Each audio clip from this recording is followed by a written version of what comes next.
Or not.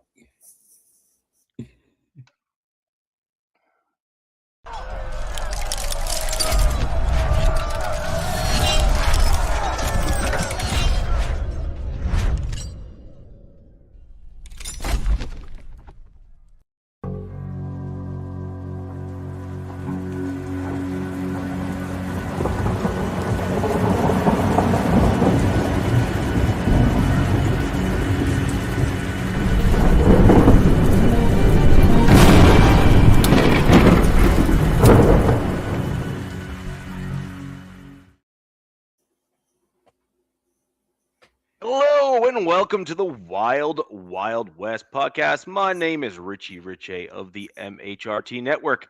Over that away is DZ repping his Los Angeles Chargers. And down below, we have Navman repping his Las Vegas Raiders. And of course, I'm repping the Denver Broncos as always here on the show. We've got a great show planned for you, including a Navman edition on the screen who will be popping in from stage right or left, depending on how you're facing your screen every once in a while, adding some additional Raiders insight into the conversation. We have a great show planned for you tonight. It's going to be a 5-round mock draft live, and we will go ahead and bring that in shortly. But before we do, how's everyone doing tonight? Fantastic.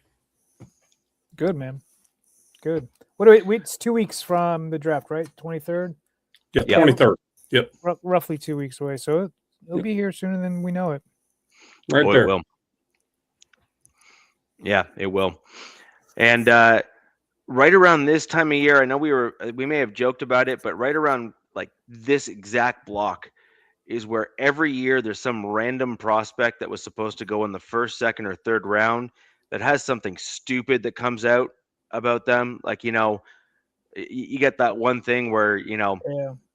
I heard Laramie that Tunsil. guy, the Laramie Tunsil, or I heard that guy was hitting on the coach's wife, something like that. And wild news coming out, but it's not the players. Mike Vrabel and Diana Rossini. That stuff's pretty funny. Oh, I saw that. That was what? Yeah, Diana Rossini and Mike Vrabel have been not exactly caught in the act, but not exactly not caught in the act either. If you know what I mean. She's like all of 110 pounds, dude. What in the world can he do? Well, she's married, and so is Mike. I think yeah, they're Vrabel's both married as well. Yes, and they were at some place, I believe, in Arizona, some resort. Mm-hmm. That's just batshit crazy right there. And then another big news was sexy Dexy requesting a trade from the Giants. And that's big time. Lawrence, yeah, I saw that. He had a slight down year last year, but in a lot of people's eyes, he's still a unicorn. He's arguably top 3, top 5 D tackle in the league right now. And he's not going to come cheap, but no, I mean, it's a hell of a get whoever goes after and gets him. That's why the Raiders won't be able to touch it, just can't. I think maybe one reason, maybe he's 29, I think. Yeah. Like if he was a few years younger, I could see the Raiders jumping all over that. Yeah. I mean, but the thing about it is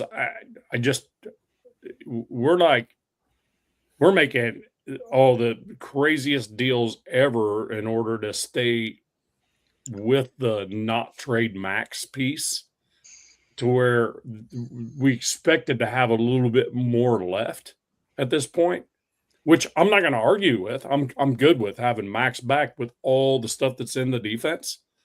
I think defense is going to be freaking amazing, but damn, we're like really down there to where, we got to pay those rookies still after the draft. So you got to be careful. Yeah. That's all I'm saying.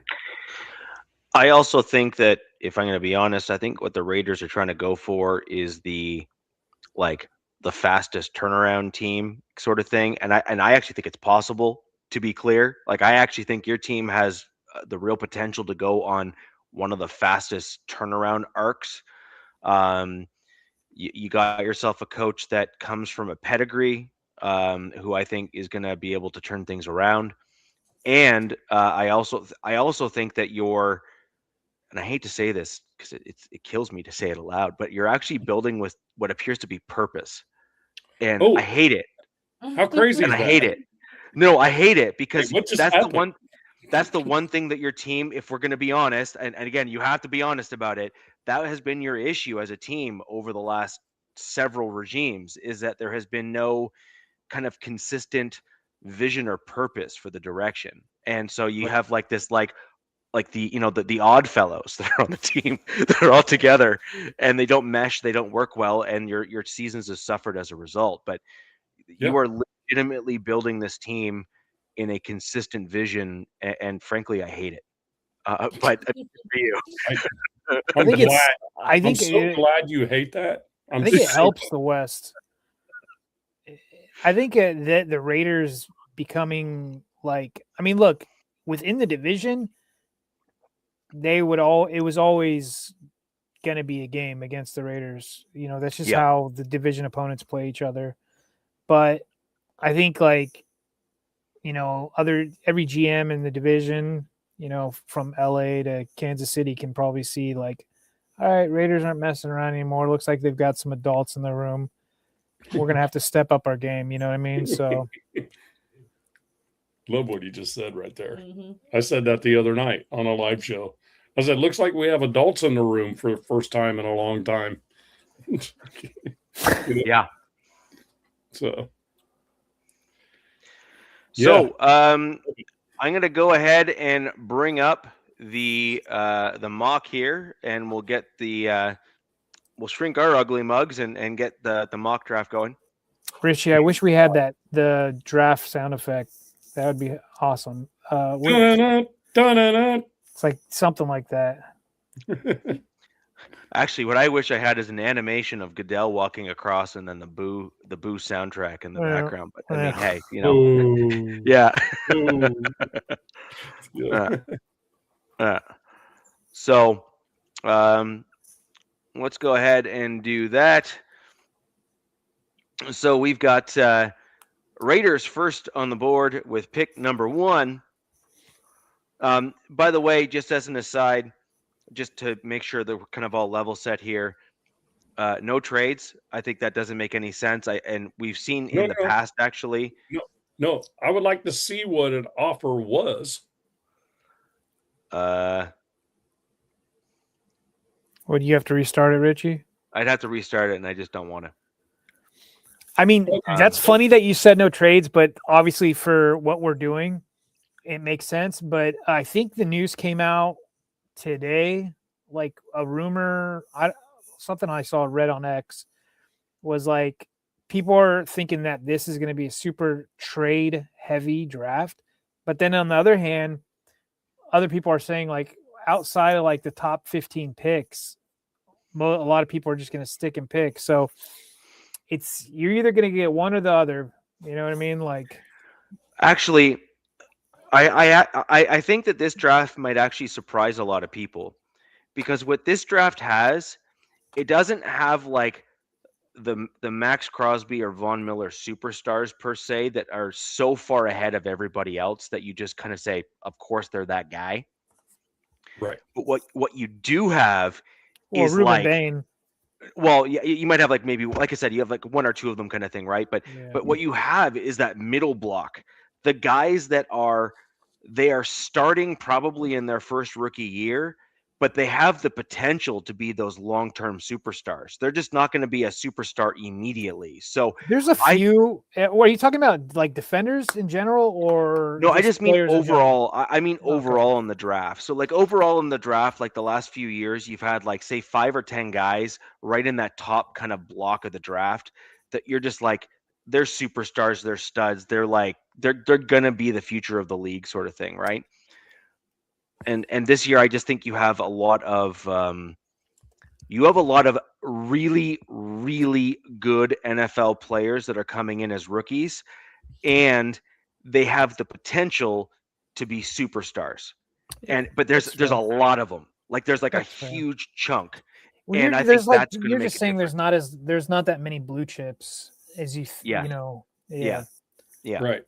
Which Right. makes I sense. agree. Yeah, I see it. I mean, and it also, especially with there's literally only 2 quarterbacks really in this draft going potentially even in the first round if Ty Simpson gets drafted.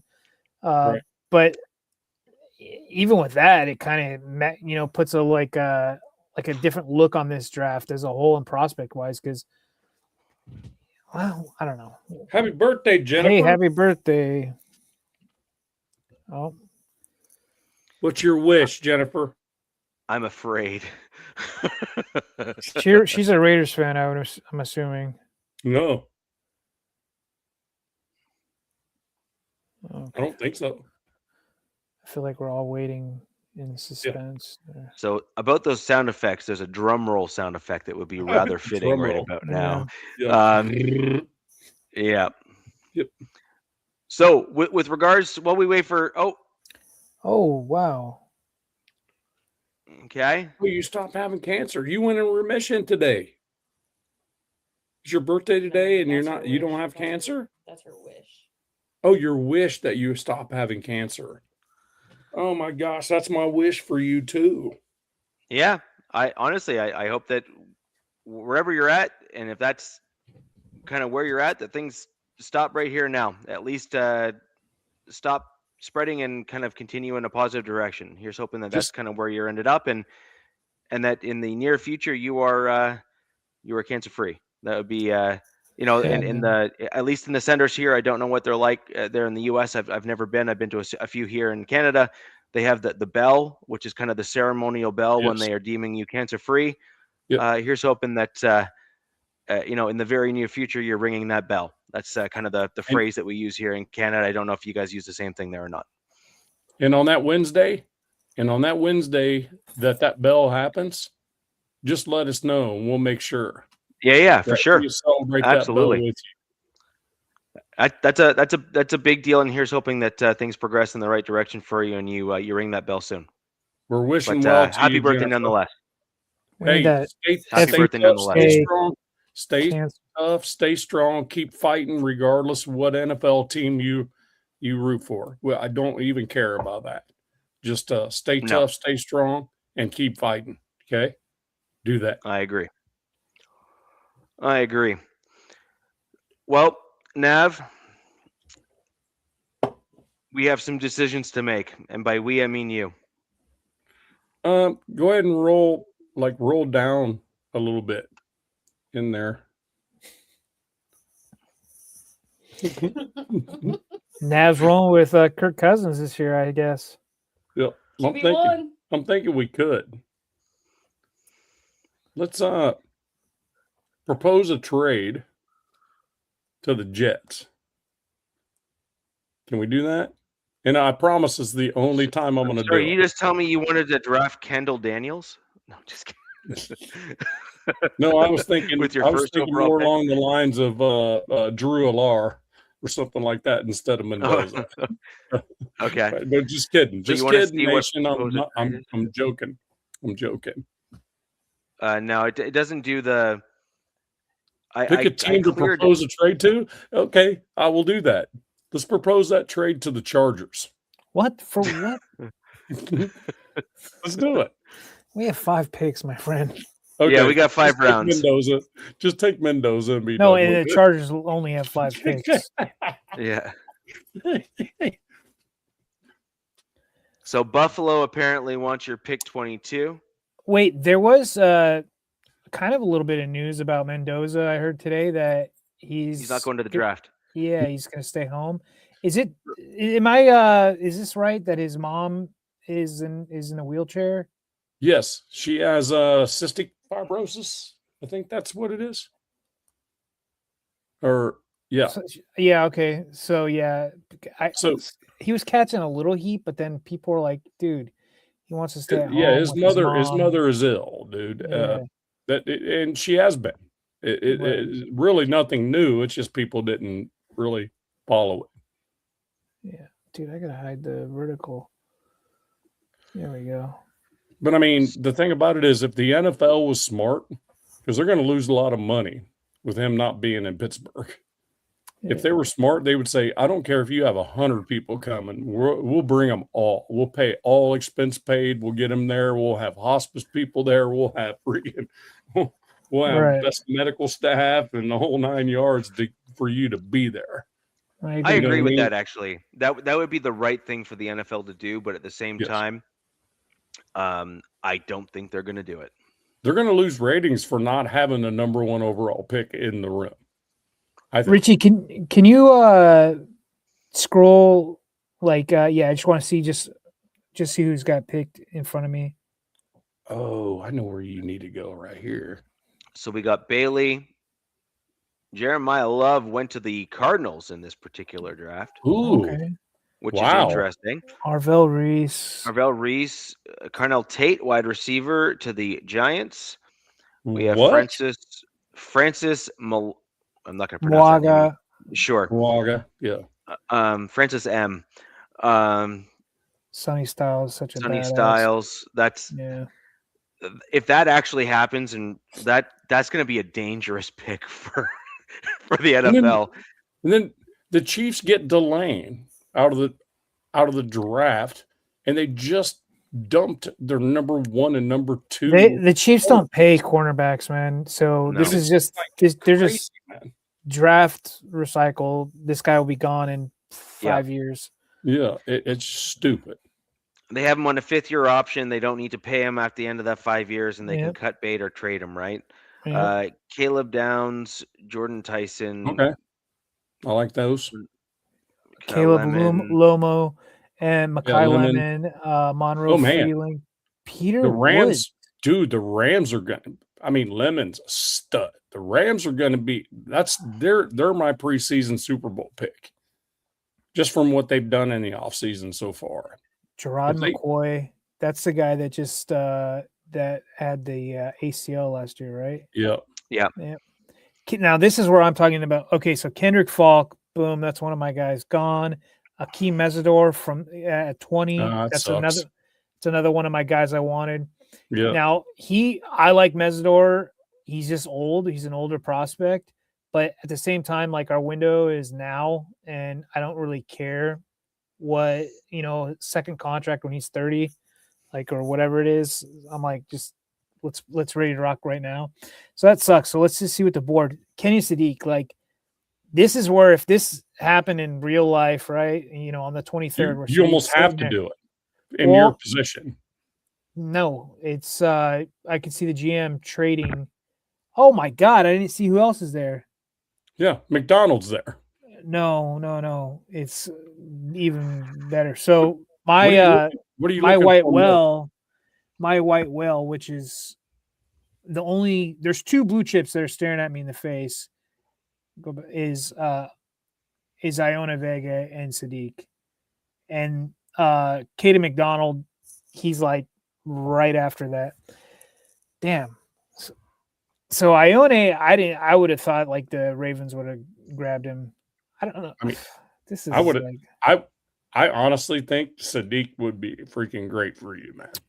Oh, of course, but we have 2 tight ends right now. They're not very good though. Well, we don't know that. We don't know that yet. They're not the dynamic types. They can block and stuff like that, but I mean, they're not. This dude. But we also don't have a left starting guard, and Ione right there could be plug and play for the foreseeable future. And good one. Joe Alt will be right. No, left guard, not tackle. Oh, left guard. I thought you said left tackle. My bad. What's up, Jack? So, but Richie, in real life, not to drag this out, if these type of players, Omar Cooper, Caden McDonald, because all 4 of these guys have been ties mock draft to the Chargers. Yeah, that's where teams are calling okay, the guys with draft capital, teams like the Raiders who have more at bats than what the Chargers do. Because God, this is crazy to say, dude. What will I do? Obviously, we're not doing trades or anything like that. And on the Raiders side, if you wanted to give up 22, I would give you next year's first rounder I would give you pick 36 this year. And one of our fourths. I would take it. Okay. I would take it in a heartbeat. Because I'm going to tell you right now. Next year's draft is supposed to be loaded, but I'm going to tell you right now, that dude right there from Penn State's the one we're going to take if we were to do that. Yeah, and I'm thinking like I'm having a hard time deciding between Sadiq or Vega, but because the Mike McDaniel's thing, it's like, oh, they don't play with good guards. Either that or Caden McDonald, one of the two. Oh, I love Caden, but I don't put Caden on the same pedestal as those two. Me personally, right? Sadiq is like those are the two best at their positions in this draft right now. But also, if we did that, that means we're looking for either an offensive lineman or a defensive lineman. We don't need tight ends. Sadiq, it does not fit that offense for us, right? Mm-hmm. So that's not the thing. Omar Cooper, yeah, he's great, but we can get another wide receiver later. Richie, I'm going to go with Kenny Sadiq as my pick. I think that's probably. I think that's accurate because I think your offensive coordinator. He's already shown in his career thus far that his affinity is for speed guys.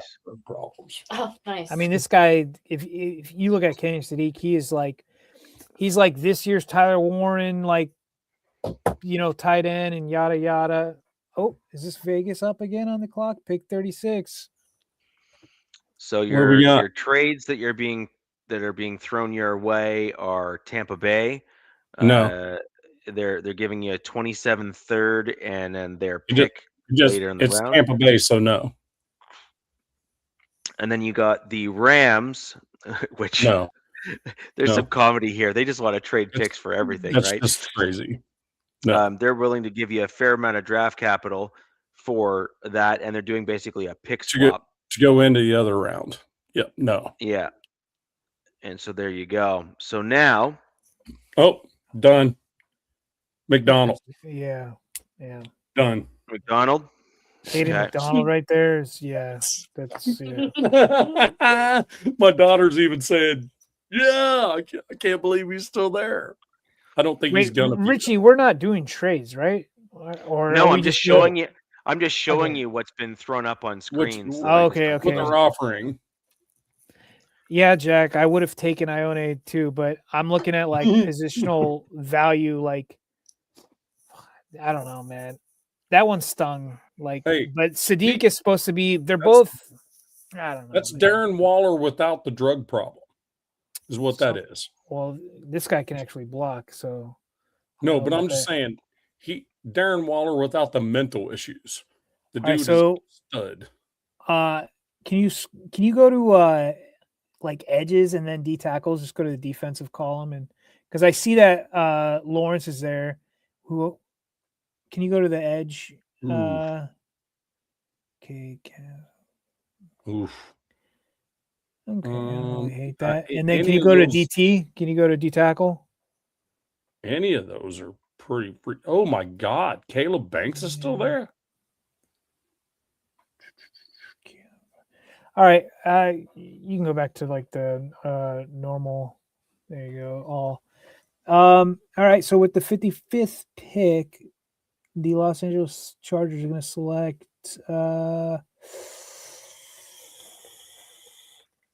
This might be controversial, but I like the Chargers. I love our D-line coach. I think what he's been able to do these last couple of years has been pretty impressive.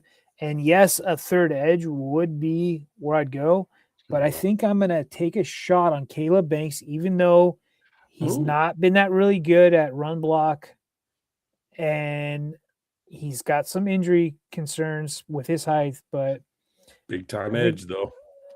No, D tackle that forced. No, I mean big time sack guy. He gets in the backfield. Yeah, is this you, Richie? Yep. Dude, there's a guy staring right at me that would be a perfect pick for you guys. I think we're at 67. If Elijah Surratt's there. Ooh. So Delp or Stowers for me, man. Ooh, Like the problem I with can't believe Stowers. both of Wait, them wait, are- wait, wait, wait, Richie. Don't draft him. The problem is, well, you already have blockers then. If you want another high-end weapon, I guess go with Stowers. I was gonna say you got to go tight end, don't you? That's a little high, but I mean, Mike Washington. I watched that dude at the combine. Let me tell What- you, I watched what- that dude in person. I watched that dude we in did. person. Me and my daughter watched that shit in person. She can tell you that dude was freaking all world. So Also, what D tackles are there too? Jadarian Price was a badass too. Mm-hmm. Yeah. Because if that dude Dominique Orange, wait, not yeah, I think isn't that big? I don't. That's not the one you're thinking. That's not who you're thinking Yeah, of. it's not who I'm thinking about either. So I'm torn. Okay. So I hate going skill position players in the early spot of the draft, generally speaking, just because I think the trenches are better value in the early stage, and the Broncos do not have a third round pick. Oh, We're not You doing said you- trades.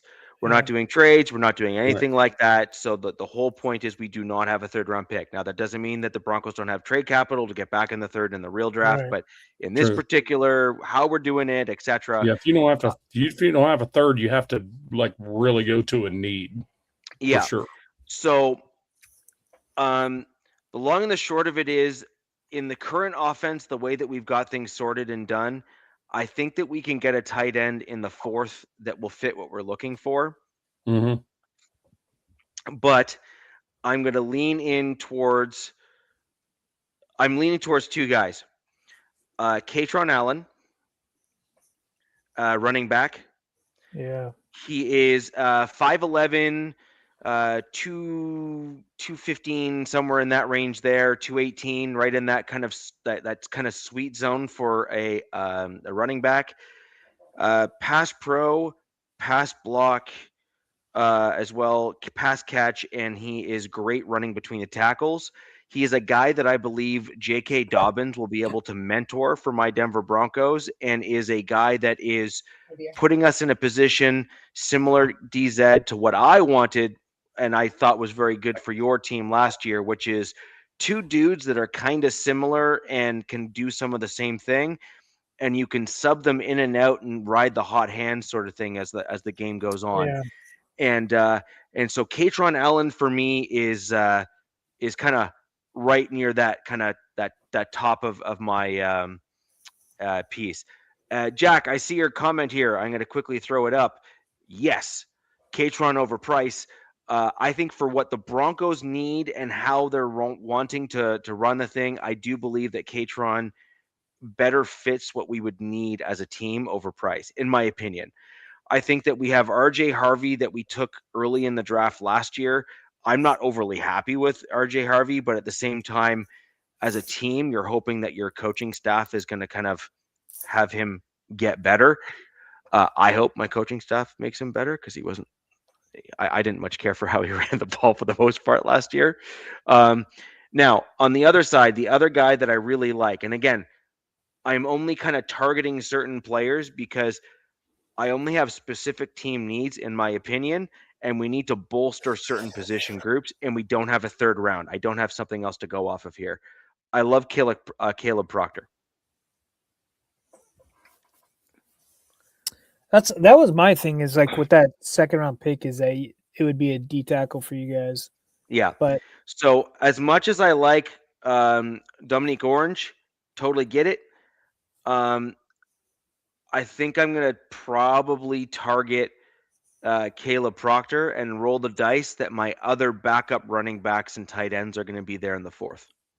So I'm going to select Caleb Proctor because I believe that D tackles and offensive linemen are your biggest value in the draft, because when you hit on them and they do well, their second contract in today's NFL is pushing 15 to 20 million.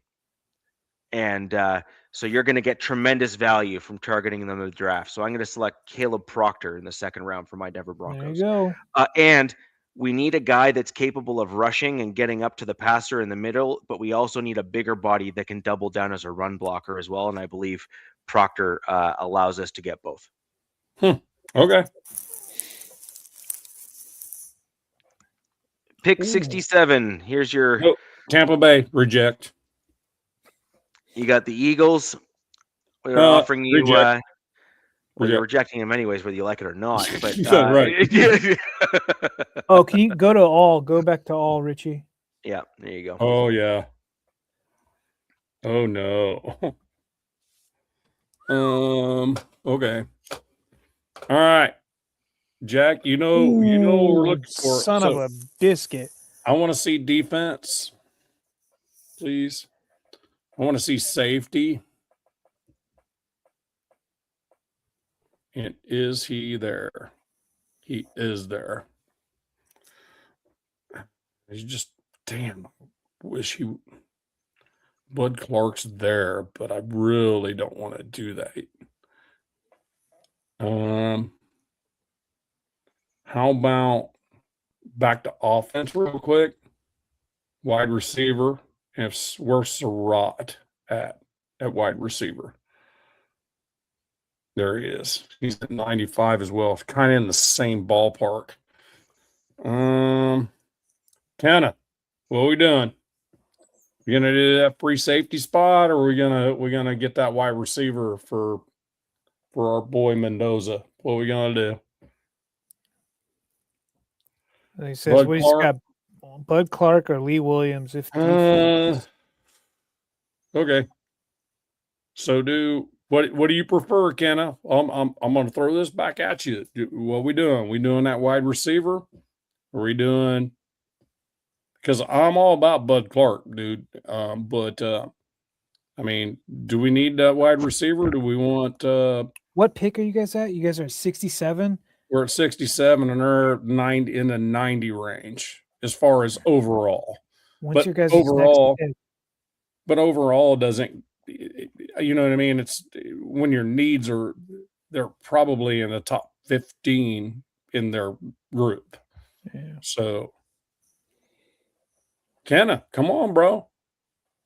Talking a lot of shit. Just go overall ranking. What do you mean overall ranking? I don't.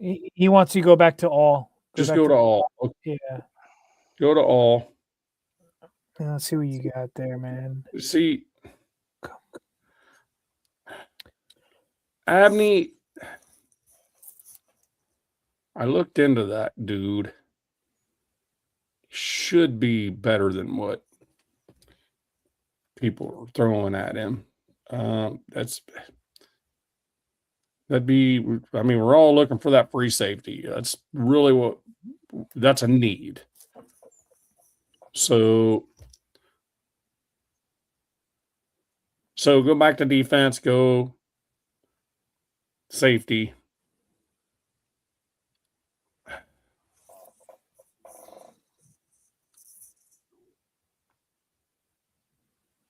Let's do Ramsey. Just do Ramsey. Be done with it. Ramsey? Yep. Okie dokie. Oh, wait. Sorry. Never mind. I meant Bud Clark.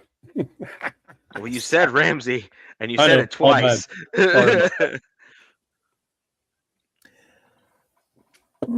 So Dallas is offering you basically 92nd. Basically a pick swap. Or and two a better pick swaps. Two pick swaps. Yeah, go back to all before I even accept that. Let's just see who's available right now. Bud Clark's still there. Shit. Can you scroll down a little bit, Rich? Dude, who got Jennings Dunker?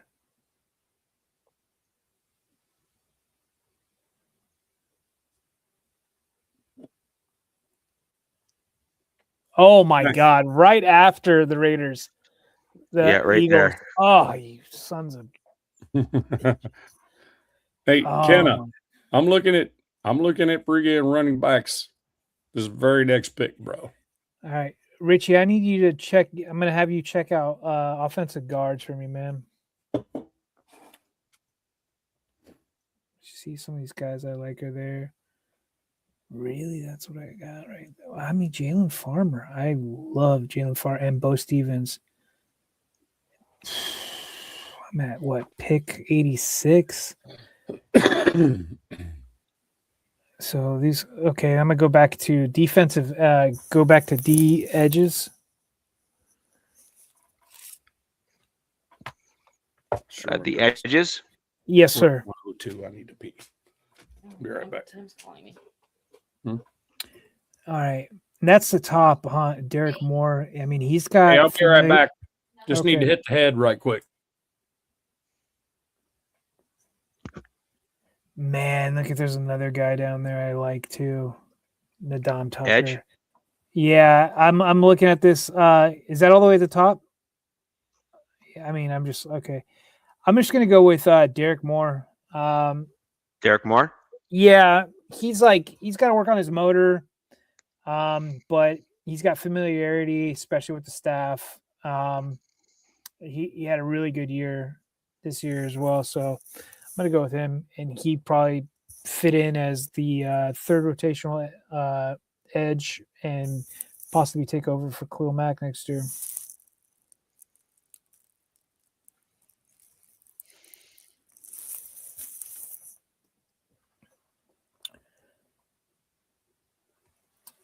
Just you don't have to draft anything for them. Just give that away.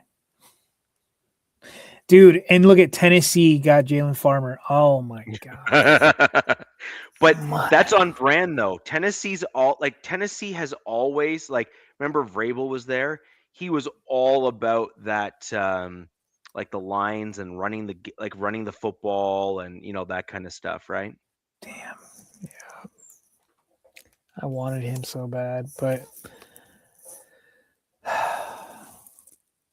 wow. So here's the tight ends. I'm doing a bad job because we need O-line help, and I neglected that. Wow.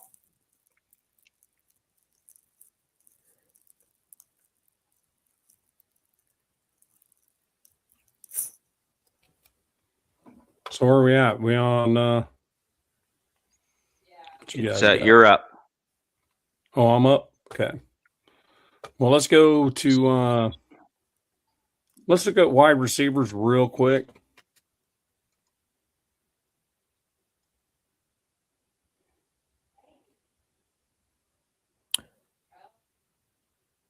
Wow. Malachi Fields is still there. Yeah. That's way up there, though. Let's go running back real quick.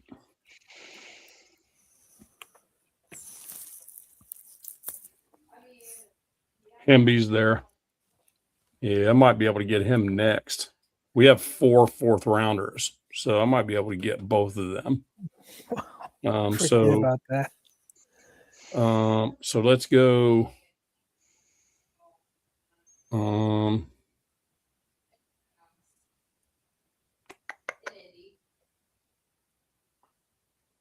Let's go guard right now. Yeah, who is available? Ooh. Oh, I like him. Yep. That's I what like him. want right there. Go ahead, Logan Taylor. I'm not doing Okay. Boston College ever again. No, the guy below him is the guy I like. No, All right. I don't think so. Logan Taylor's a freaking absolute Yeah. freaking monster. So Taylor. I would just Yep. breed O-linemen. Yep. O-line and tight ends. That guy's All in right. for me. Oh, Broncos. That's my guy right there. Which one? Seth McGowan. Oh yeah, you Not talked about familiar him with him. before. I have. Hopefully he's not Look. another Ray Davis. Does it show like his? Can you click his? Just click his like info. Let's see if we can see his info. Is it the clipboard thing? I've never been on this site. Just click his Yeah, name. yeah. You can click his name; it'll open it up too. All right. See, it does traits, testing comp, Senior Bowl.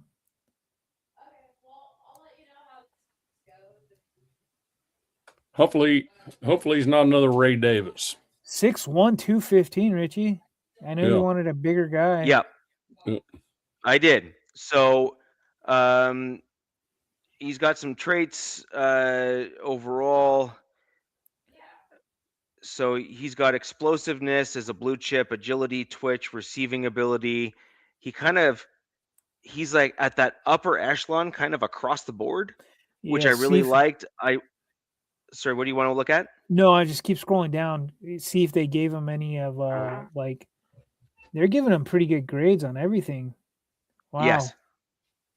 Okay. I did. So hold on one Pass second. blocking, they're calling him below average. Oh, that's okay. But anyways, I heard it.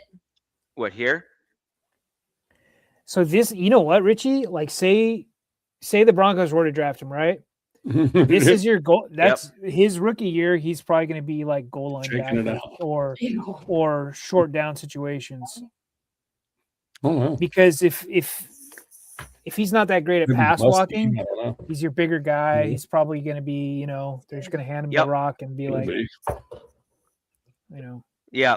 So I've covered running back and I've covered interior defensive line. What round are we on? 4th. And look, I can multitask. That's the difference. That's the difference between typing in the chat and being actually on the show. Yes. So so we're in the 4th round. So now my Broncos are in an interesting spot. So we need a tight end, and we actually need a. I want to get like a big bodied tackle. And this is where you could get like some value for that kind of big bodied tackle kind of guy. And I'm going to look at what tight ends are available here as well. Yeah, let's see. Justin Jolly. Boom. So that's a solid option right there, except I see a different guy that I like better. Raritan from Notre Dame? No. I like Roush from Stanford. Man, he's way the hell out there, though. Right. I'm just saying, I like him as a prospect for my Broncos. But Jolly's you might be able to solid. get him in the 7th round. But I like Jolly as well. Now, I want to see what tackles are left. There's 2 of my guys that are right there. Yep. There's 2 of my guys right there. Scroll down. Can you scroll down just a couple? I know this is your draft. I'm just like stupid FanDuel. 3 of my guys are right there. Oh wow, Diego Pounds is all the way out 216. That's what I'm saying. I don't. That guy's insane. But fine. That's crazy. He's way the hell out there. Yeah. Got to be something wrong there. I don't know. So the guys I like Markel Bell. Yep. Proctor was already taken.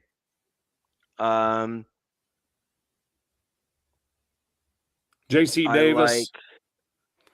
I like Bell. I like Burke. I like Diego Pounds. And then I'm wondering if the other guy's already gone. Yeah, the other guy's gone. Crownover. I like him as well. So the point is I'm wanting a larger body guy that can fill in at kind of a left-right tackle. We saw a lot of other teams have their tackles go down last year. The Broncos have been remarkably healthy, but these larger tackles can actually start at their interior positions as rotational guys and then kick back out to their natural tackle positions as a developmental prospect. Right. And JC Davis is more of a swing tackle. Yeah. So a guy like him, I like. A guy like Markel Bell, I really like. And so I'm leaning kind of more towards, I think I'm going to probably select Markel Bell here at pick 111, because I believe a tackle, even if he ends up being a backup tackle, is a a value pick for my Broncos because we need trenches, and then we can start going with some skill positions again. Raiders 117. Well, go to wide receiver. What? Am I seeing that correctly? Okay, never mind. I was like, wait, what?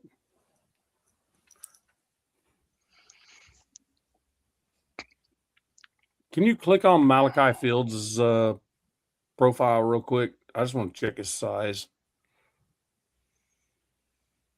6'4", 222. That's what I saw. Damn. Tiny. I just want to see his overall. What's this guy's deal? Why is he? Well, we have another pick like right behind there. He's ranks like 188. So, but his wide receiver ranks 24th, 76.48.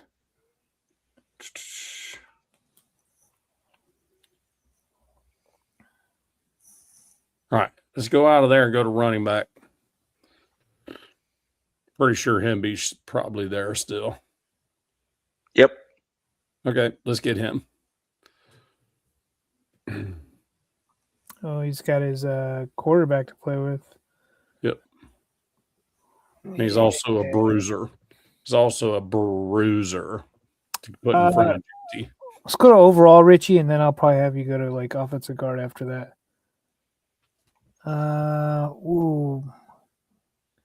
Malik Muhammad. Dude, cornerback low key too. I like cornerbacks. Let's just scroll down just a couple. Just let me see what's around there. All right, let's try just go to offensive guard, please.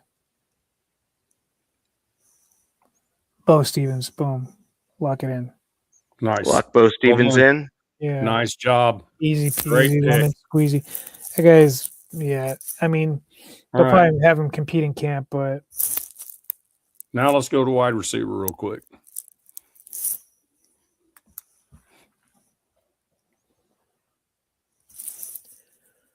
wow. There I he was is. about to get fired. If I was a GM for my team, I'd probably get fired until I made that pick. Give me Malachi Fields. Malachi Fields. Yep.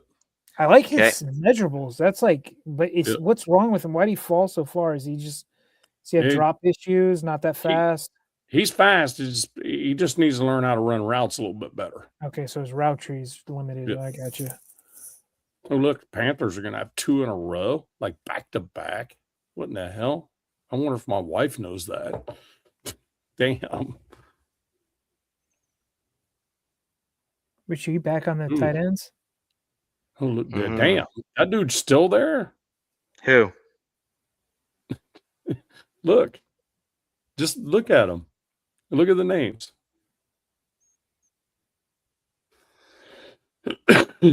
Why is he there? Is he hurt? Injuries? That dude. Did he get hurt or something?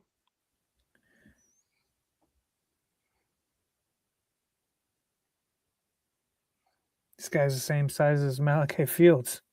Just a little bit heavier.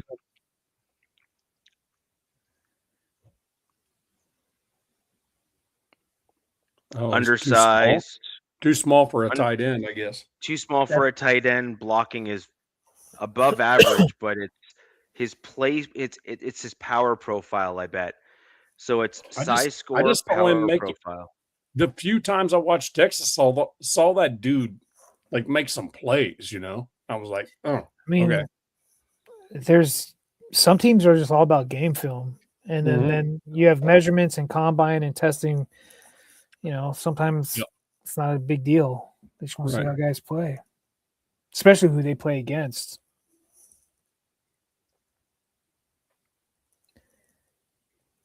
So you were looking at tight end. Now what do you want? Well, now what are you kind of looking at, Richie? Running back again?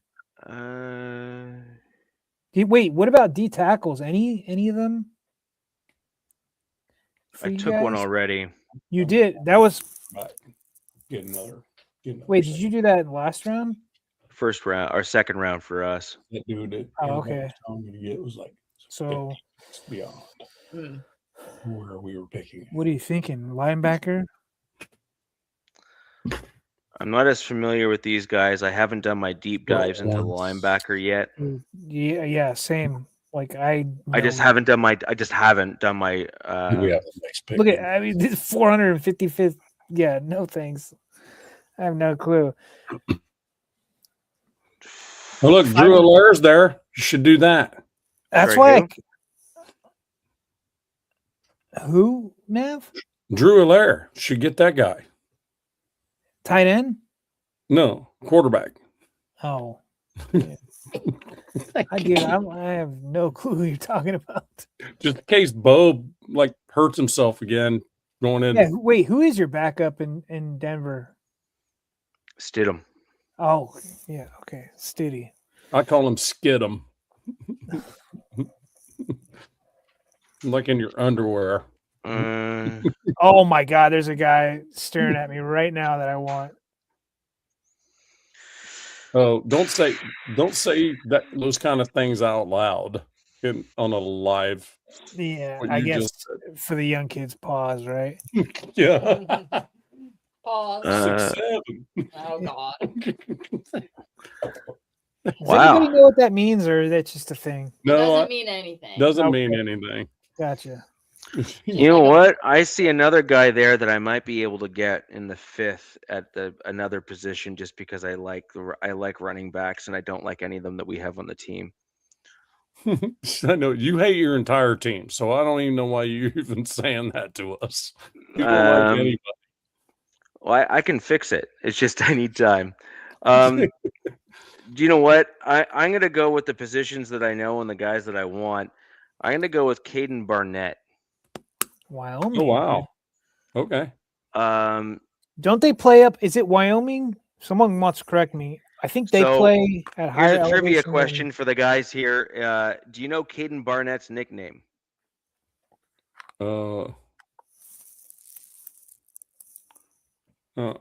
No, I don't. This guy you're But, drafting or what? Yeah, I'm going to Dennis draft him here. Tell Cheyenne I said hi. Jack. Jack Kenna. Hi, Jack.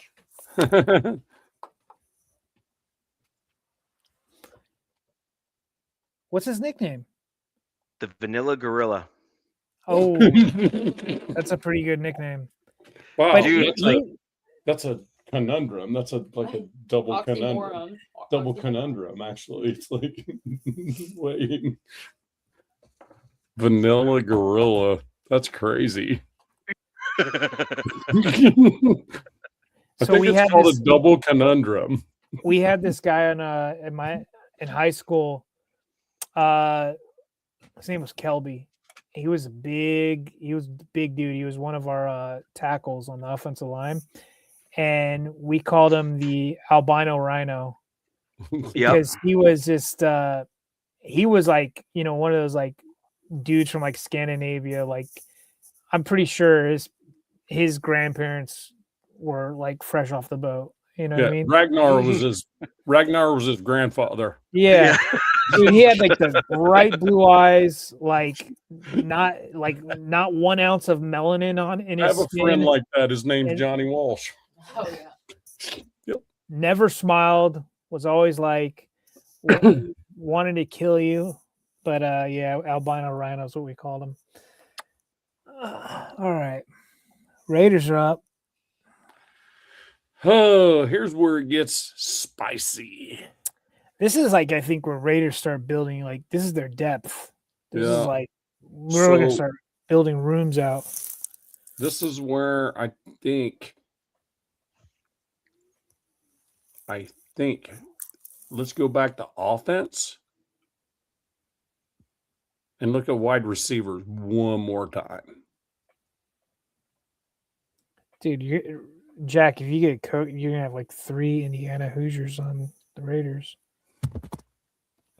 Because didn't you guys get his running back as well? Yeah, Hemby. We didn't get Surratt, though.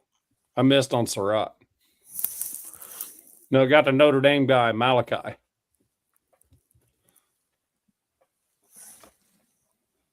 This So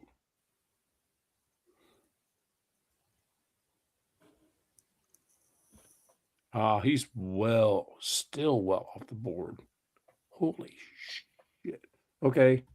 So let's go.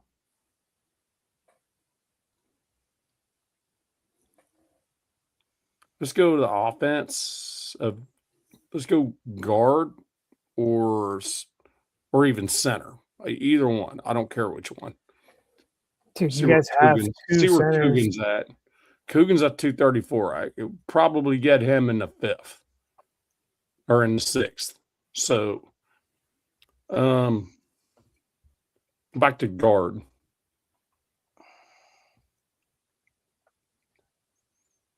Oh my! Inez Cooper still there?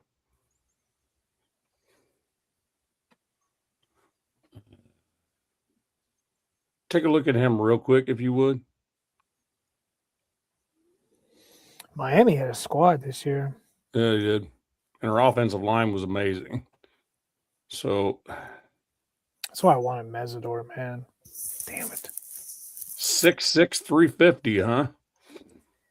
Whew, that's a good start. Dude, that's a massive guard. God Oh my God. It's a good start. What's the stuff below in the scouting report? Dude, if you don't mind? 6'6", 350 pounds. Oh my God. So he's a 9'8", a 9'5". Wait, okay, hold on. You went a little too fast for me. Sorry. So many comments, so little time. I know, right? so he was 9'8", 9'5", 9 something, and then all of a sudden he was a 6 point something. I wasn't sure what it said he was 6 point something on. If you can just scroll down just a little. Okay, right there. Mobility makes sense. No, hand usage. No, I'm looking at his chart. Look at his graph. The little Yes. pot, whatever. It's like it just takes a huge dip, and I'm like, well, that makes Yeah, sense. but 9.8, 9.5, 8, what, 9.5, 9.5, and 8.4? Come on. Why is that bad? It's not. Oh, this is another one. This is another one that probably got him too, the balance side of it. Bounce. Yeah. So on the interior, if you have a balance problem, then that means that you're liable to get knocked down or knocked off the ball. Well, you think about it, though, if you have Linderbaum next to you, you don't have to deal with anybody else's problems. One of Miami's big problems was their center sucked.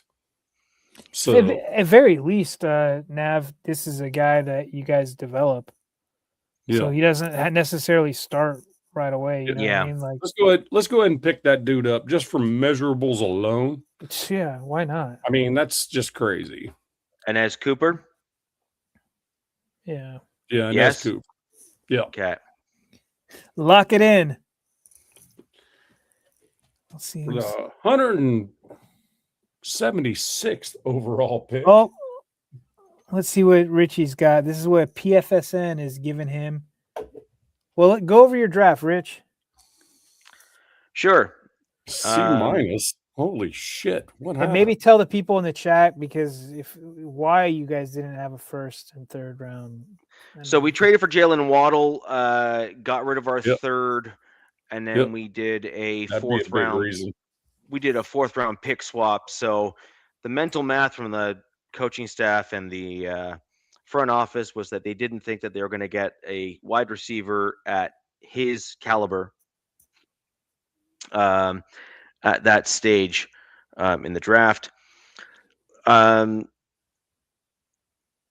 opted to go with Caleb Proctor because I believe he's got a lot of the measurables that we need to get a rushing interior defensive lineman. We lost John Franklin Myers for my Denver Broncos, so we need that larger body that can get upfield and get into both the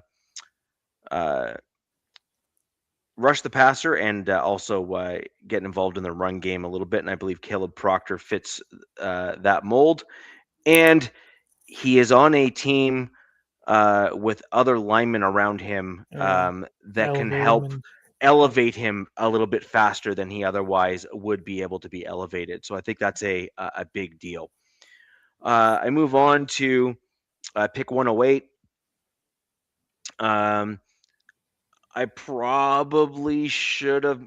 I could have gone for maybe a different D tackle and kind of mix things around, but I really do like Katron Allen. This is a Richie pick if I've ever seen a Richie pick.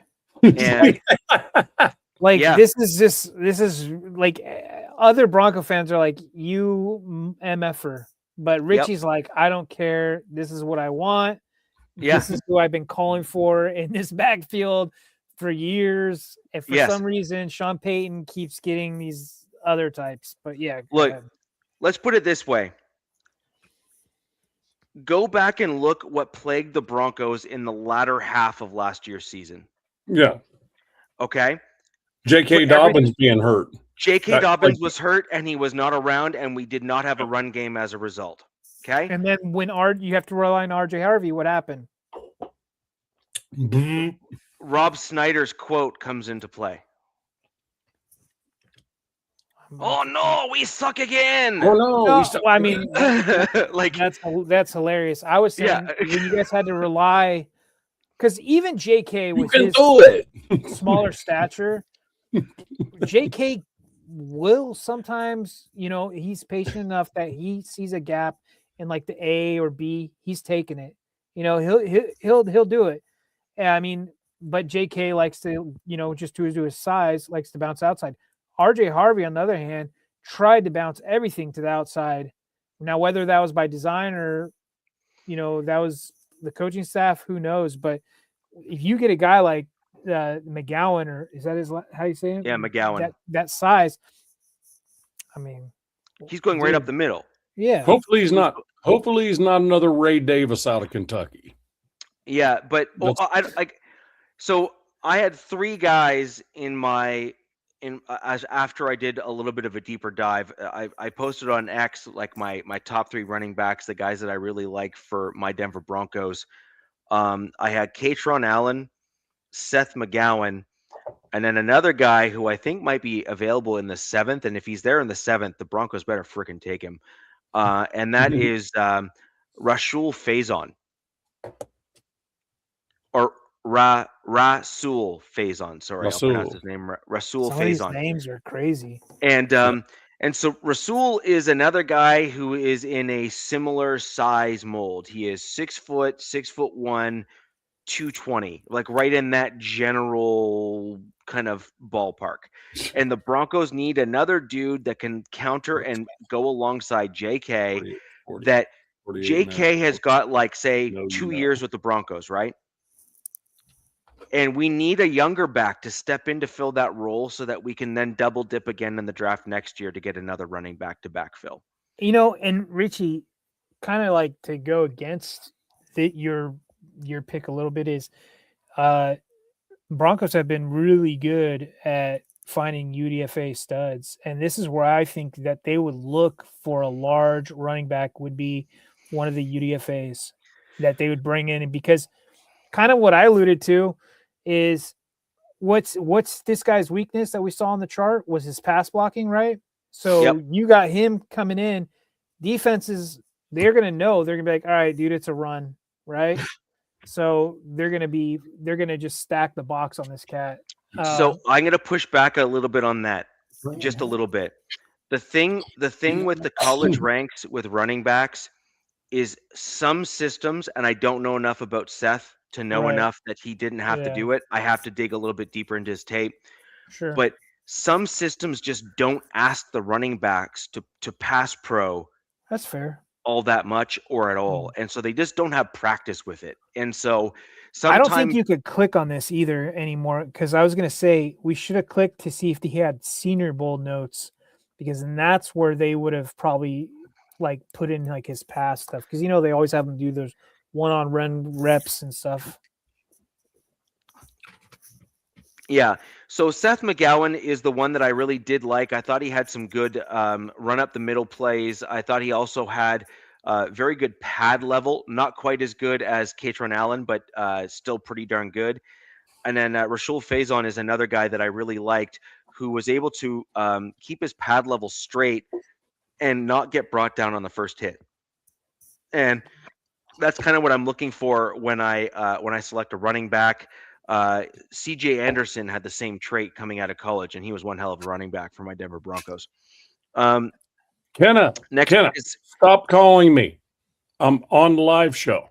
Kenna, you're in the chat. Stop trying to call me, bro. Jack. Relax. Jeez Louises, man. stay off the weed. Stay off the weed. Pick 111. 111, I went with what I believe is actually a pretty big need for the Broncos, is to fill out and get a converting. Stop IG. dialing them. IG messages, all that shit. Stop. Yeah. Freaking So not good. the Broncos desperately need a filler at a combination of left guard and right tackle eventually. And so bringing in an offensive tackle to kind of add another swing tackle to the roster is definitely going to help us. Instigator. Caleb Proctor, Seth McGowan, Markel Bell, and then Caden Barnett. You know why I like this pick, Richie? Because I think Wyoming plays at a higher elevation than the Broncos do.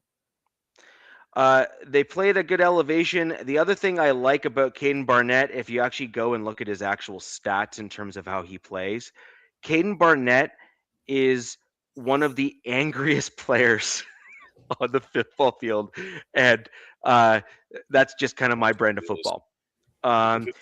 We have a guy by the name of Quinn Miners, who is just a brutal run blocker, especially when he's allowed to kind of do his thing. He's playing over at the right guard position right now, and then we have Ben Powers, who there's actually some speculation that we either might trade him draft day potentially, or at the very least he will not be here next year.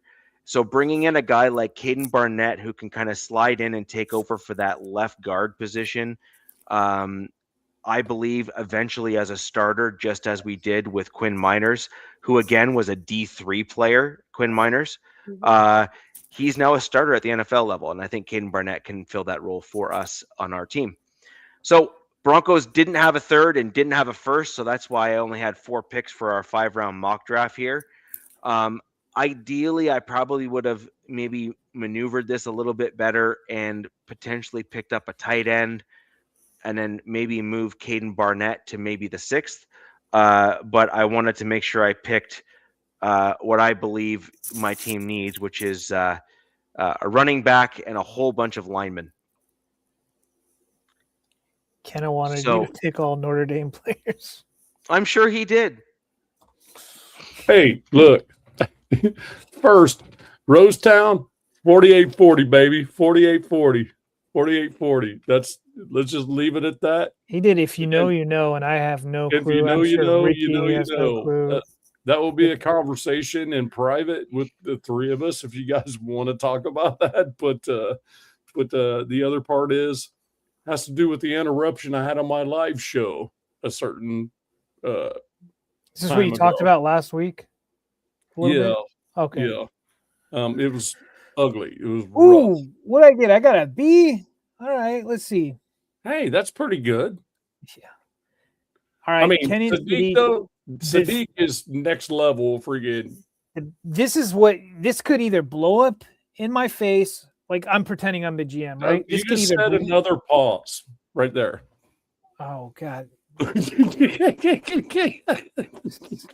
glad you're here to do it. Look, the picking Sadiq would either, I'm going to say whatever. You guys can just put the pauses in. Will either blow up in my face for not, because guess who else was there and I didn't pick, was Vega, Iona Vega from Penn State, the guard, who is, you just for the foreseeable future. But at the same time, this Sadiq guy could be this year's Tyler Warren or a Brock Bowers, something of that caliber.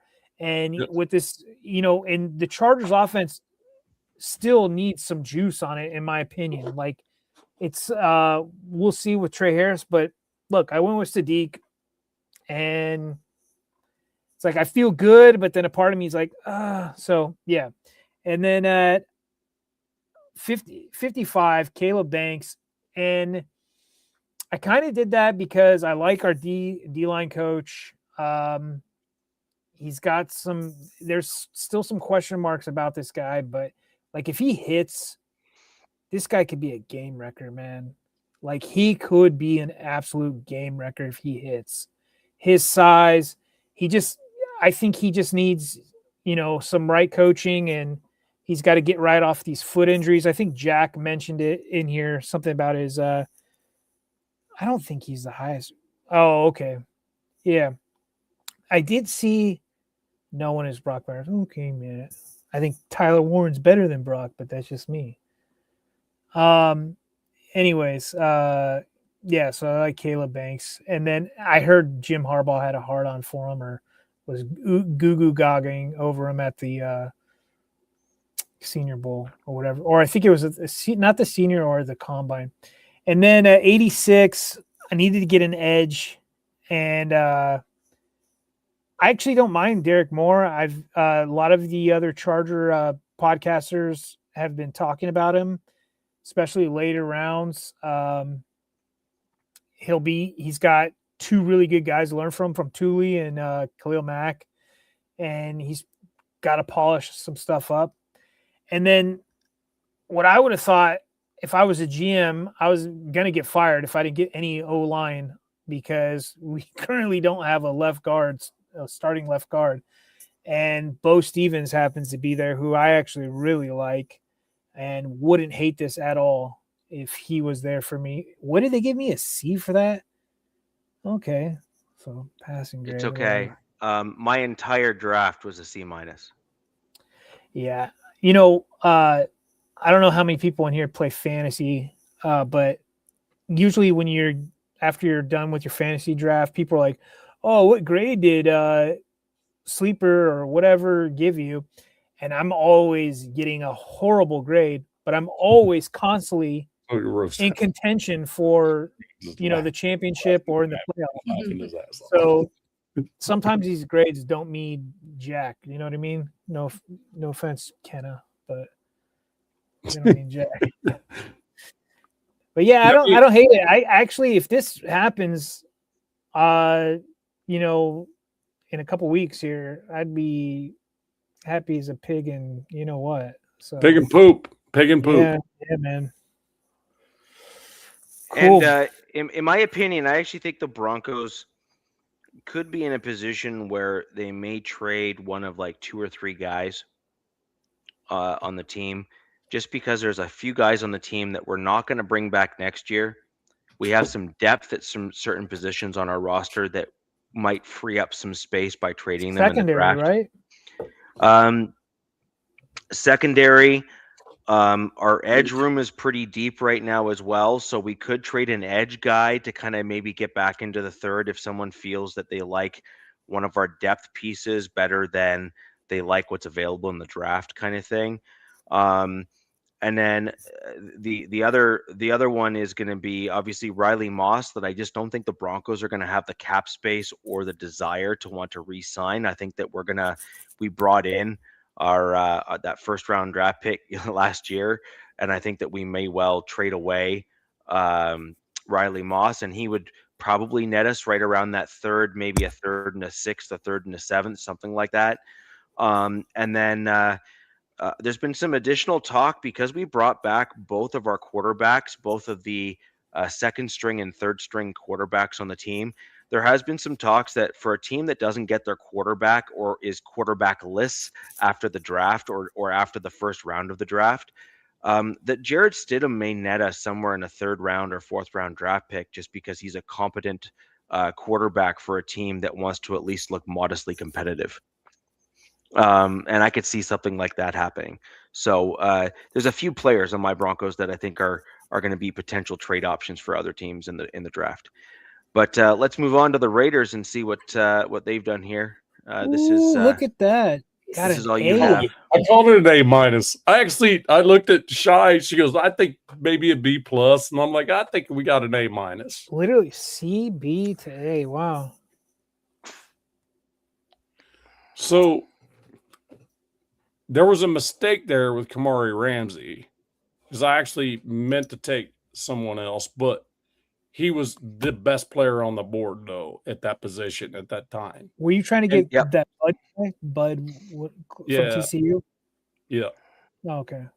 So, but still, So to your That daughter's is- credit, she gave you a grade on your draft that you wanted, not the draft that you actually selected. What? she said B+. Yeah, And I if you had said selected A-. if you had selected the dude that you wanted, that B- would have been less. The A- What is- would have been. What a does B+. rest of Raider Yeah. Nation in the chat feel about this draft? Because Yeah, it's Bud Clark. I guess So, you guys should just take out Fernando Mendoza, like just here- take him here- out because here's really why I didn't take Bud Clark, because Hayden McDonald at at 36. that Oh position my at God. 67, Bud Clark was down the board far enough where he could actually have got out to 102. That's kind of why I was thinking that. But this dude, Kamari Ramsey's an absolute freaking beast. So I think kind of killed it here. I really don't have anything to argue about Dude, on this. you got Caden McDonald at 36. Yes. That That's guy not could go That like is not going to happen. right. Like he could go a pick like 20 or something. You know what I mean? There's Like no way he's going. I honestly don't think the dude's going to come out of the first round. right. Too many right. teams have that need. I think the same goes for my draft, but yeah, like dude, that would be killing. And then having a running back in the backfield that Mendoza is familiar with, that's a big beast freaking running back. That's something that Genty would enjoy, having a dude that could clear the way for him. I mean, I know that the NFL's not big into the split back stuff. They're not big into the I formation stuff. But hell, they brought Craig Ironhead Hayward's freaking son in and signed him. Those As guys a from fullback. Maryland, Edgewood. I didn't know that. So you know what I mean? He's a beast. So it's, I mean, 6 foot, 208, and he's a bowling ball. Dude, And then what he got did hurt right at did the end of the Signetti season. get like? Was that Indiana team Signetti just like he just got every? Well, let's not Dude. forget Indiana didn't come out of nowhere though. So I mean, I'm just looking at their team. They were like a super old like team. Like right, but the thing about it is, you name a 5-star out of high school that they even had. yeah, Not I one. no. So I mean, but they didn't come out of nowhere. They started making their way. They made the playoff the year prior with freaking Kalen DeBoer. Okay, So- those ring bell. I'm taking your word for it. I'm not that huge into. So Kalen DeBoer was the Washington Huskies head coach with Penix, Okay. right? Came Yeah. from IU. Kalen Okay. DeBoer brought them to the playoff realm, right? And Signetti brought them to the promised land. But That's crazy Kalen- because Kalen DeBoer didn't he get Kalen DeBoer went to Alabama. didn't then- he get a huge payday, Nev? Then Indiana freaking wiped their ass out in the freaking playoffs 38-0. Dude, So I'm just saying, no, that's wild. shit That's freaking it wild. all comes around, bro. Yeah. No, mean, not everybody's Nick Saban.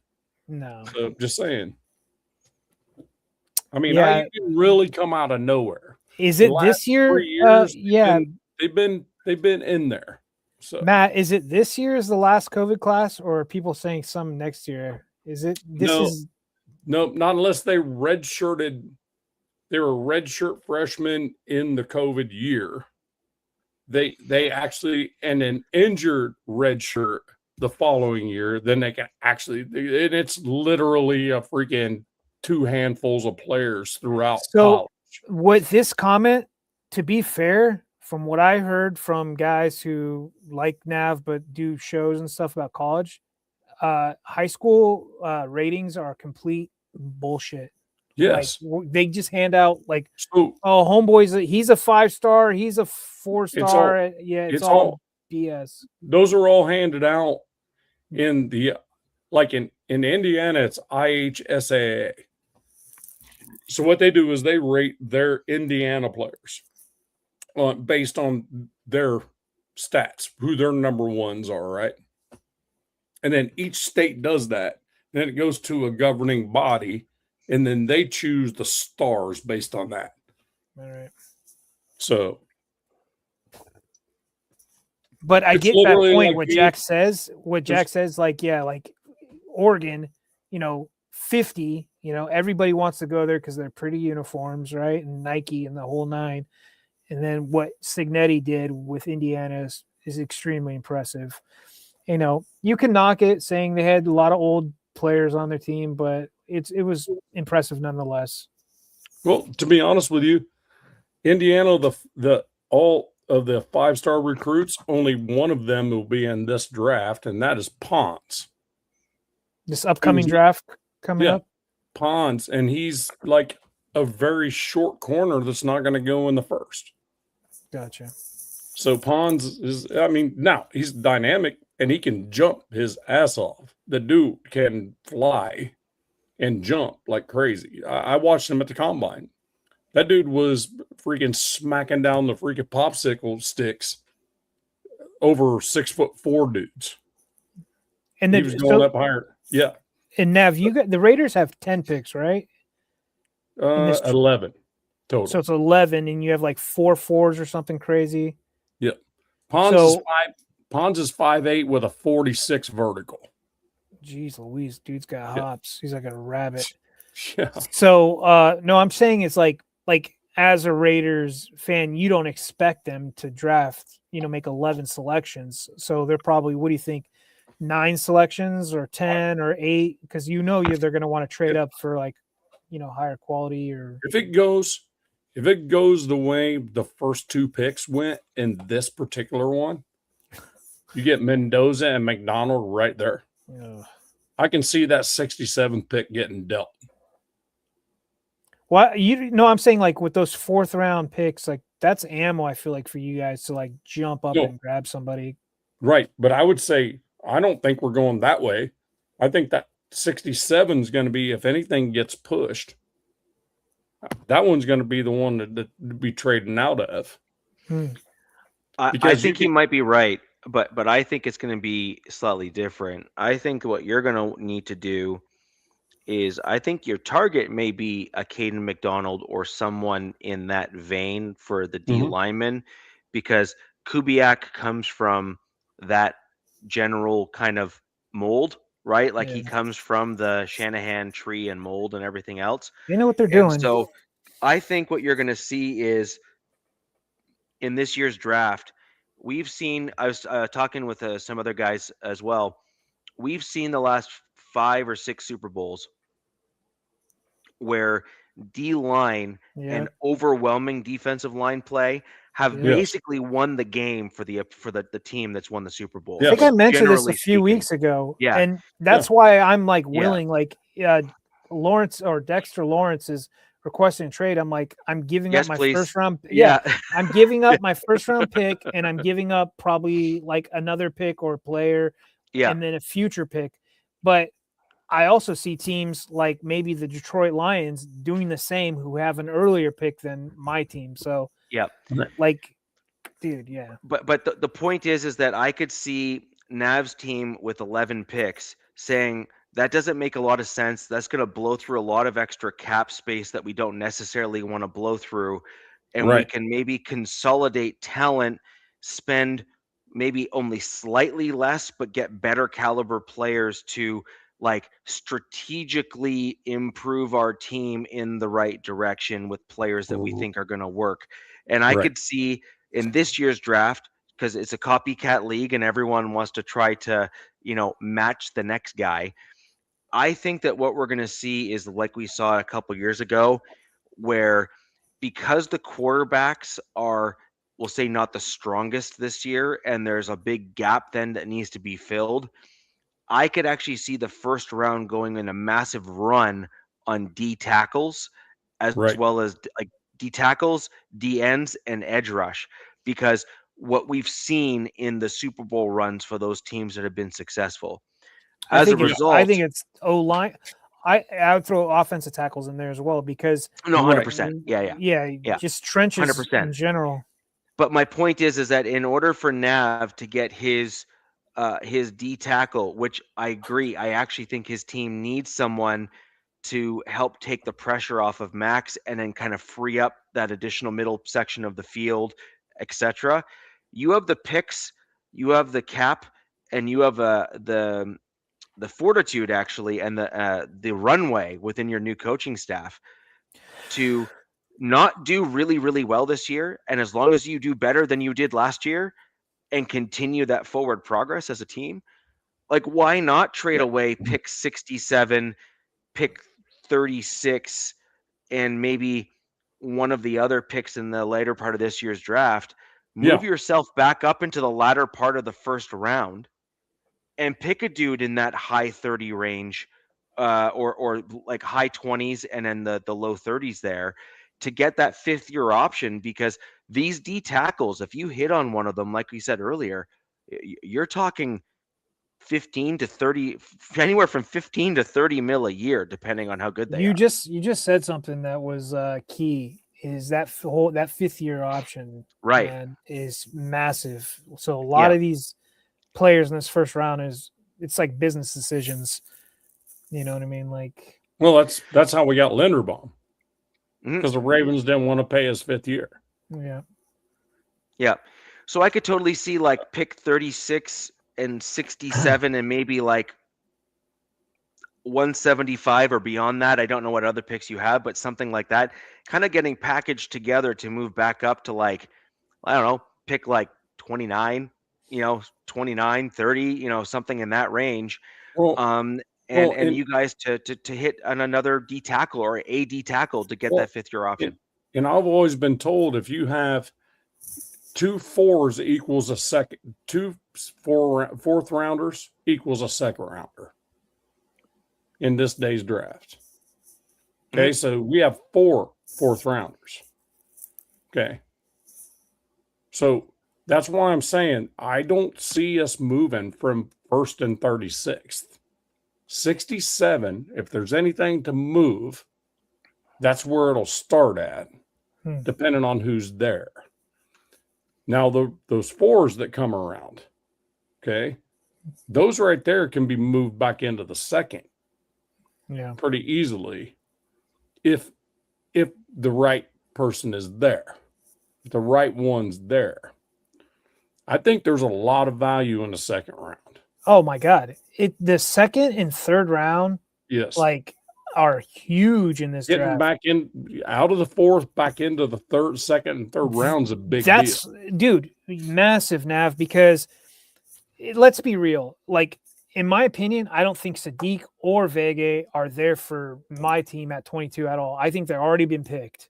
Yep. I don't think McDonald's there at 36 for me. Right. So for me, like, and a lot of other Charger fans, they're like, our dream scenario is to find a trade partner and trade entirely out of the first round, which is like I kind of alluded to, or I kind of said at the start of this show, is there's a rumor that could be a massive possibility. And then there's also, there's the other side of it where nobody's doing anything. Nobody's moving at all because they want to stick and pick.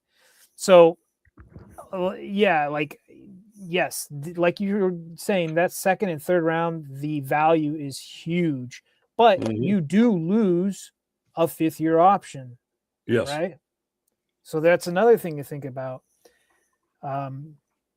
But I definitely want more picks. And I think you guys are, what do they say? It's like at bats, like you got 10 swings, right? Yep. So your GM could afford to screw up a few.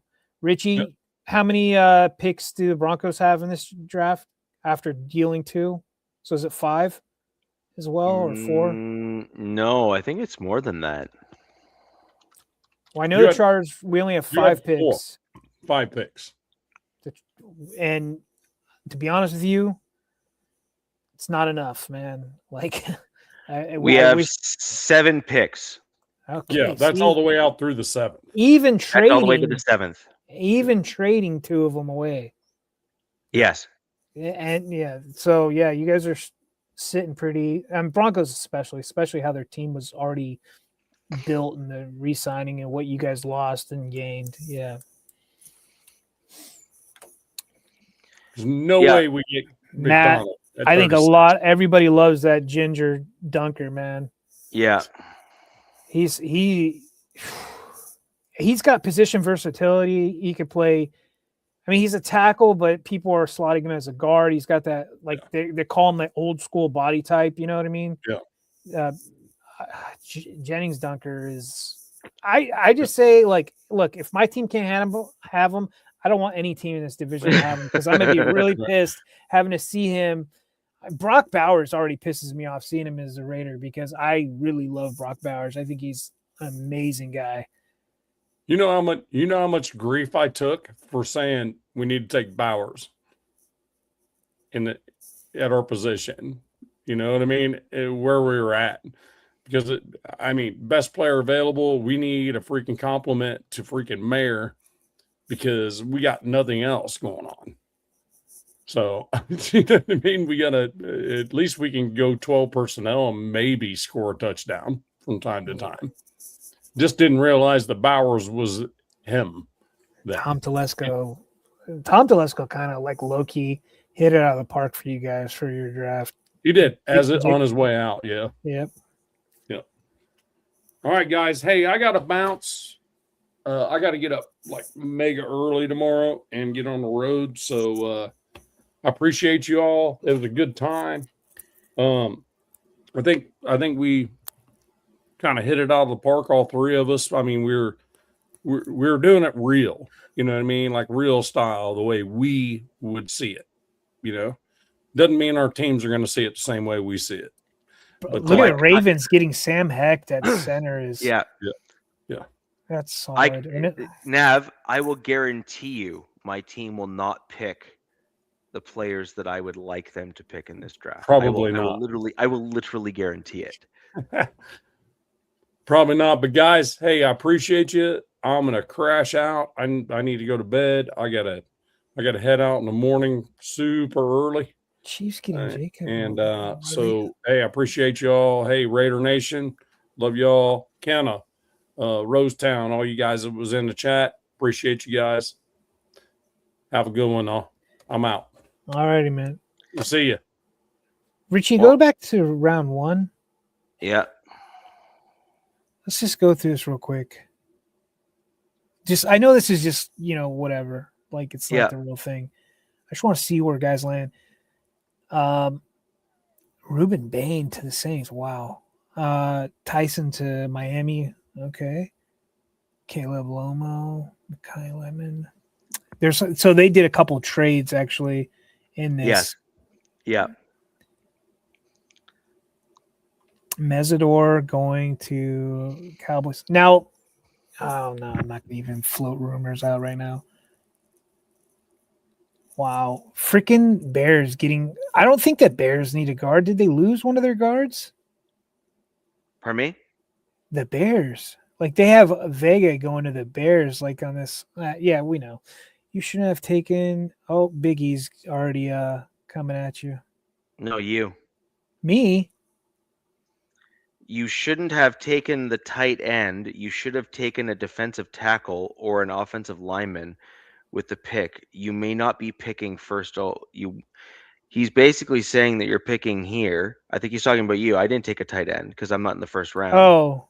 He's saying you like the Chargers last year had an offensive line problem because you had no, so I know. many Yes, injuries. right. Yeah. Yes. That's what he said. That's what he's saying. Yeah, that's what he's saying. He came in late, but Yeah. I had a huge like Vega, Ione So Vega you was had there. you had Yeah, Vega and Sadiq basically yeah. like This is where, 1 like, and look, 2, right? I think like 65. I don't know. This is because there's a lot of Chargers fans that love Sadiq. There's a lot of Chargers fans that love. I think they're both are white whales, but obviously with the necessity out of need, Ione Vega should have been the pick. But Mhm. I was kind of just goofing around because I still got Bo Stevens, who I really like. Obviously, he's not on the same caliber, but I was also taking in that this stupid offensive scheme that Mike McDaniels is bringing. I don't want to call it stupid because I think it's going to be fun. Is the tackles are more of an emphasis than the guards are. He moves the tackles around, which is completely backwards from how other teams or majority teams do it. Usually your guards or your pulling guys. And I mean, I've already seen guys. The thing is, these mocks are coming out. They've got now the Chargers are taking a tackle at 22, taking Omar Cooper at 22. So it's like a wide receiver. It's getting really it's smoke season, man. I agree. The one thing I will say about this particular draft, and I don't think that this is going to be how things are going to shape out, is there are way too many skill position guys in this first round that we're seeing on the board here. And there are a lot of linebackers. Just trust me, by the way, I get it. The linebackers are pretty solid in this year's draft, especially the interior guys. But the value in the first round is not two to linebackers in this, right? Yeah, that's what I'm saying. It's very rare to have two linebackers. Sonny Styles taken makes in the sense, first. Richie. That one Look, makes sense. I could see Sonny Styles maybe going to Washington because that's kind of a very Washington style pick. But my point is that offensive tackles, defensive tackles, edge, defensive ends, like those types of guys are where the value is in the first round because when they hit, one, you get that fifth-year option for cost control. And if they're your staple player, and I mean like the legit guy that you're going to keep for long term, like you're saving a tremendous amount of money by getting them in the first round. Now, wide receiver, as long as they're in the elite category, which I'm not sure there's a ton of them this year that I would necessarily put in that blow the doors off kind of stuff. I think there's a lot of realm of very, very good, but not elite. Is you're going to have maybe 3 or 4 wide receivers that are kind of in that they might be taken in the first kind of realm in this year's draft. But I'm just not convinced that teams are going to start taking wide receivers in that quantity in the first round of the draft, unless they're like the Bills. I will say that Bills pick, unless they're the Bills, that Casey Concepcion, yes, to add with their DJ Moore that they just got. Yes, that's I don't hate that for them at all. That's what I'm saying. The Casey Concepcion or something, as an example, would be an interesting pick. Yeah. Now, Casey Concepcion, as an example, because of his injury, may not go in the first. I actually had Casey Concepcion as an example as someone that the Broncos might target as a wide receiver in the second, because the Broncos are at this interesting point where they're going to need to start retooling, getting speed and getting some more developmental guys into their wide receiver room. And he would be a guy that they wouldn't necessarily need to rely on per se this year in like the biggest way, but getting that guy that is a legitimate starter in him would be a potentially actually making sense for my Denver Broncos in the second for our second round pick as an example. I actually really like Omar Cooper too. I don't think this is obviously showing the Ravens traded with somebody, but I think he's going to be a fun prospect. All right, we're on 2 now. So this is round 2. Dude, Keelan Rutledge, stud guard. That's great. Yep. McDonald, man. If that happens in real life, we're going to be sick to our stomachs, Richie. Yes, I agree. And then Denzel Boston.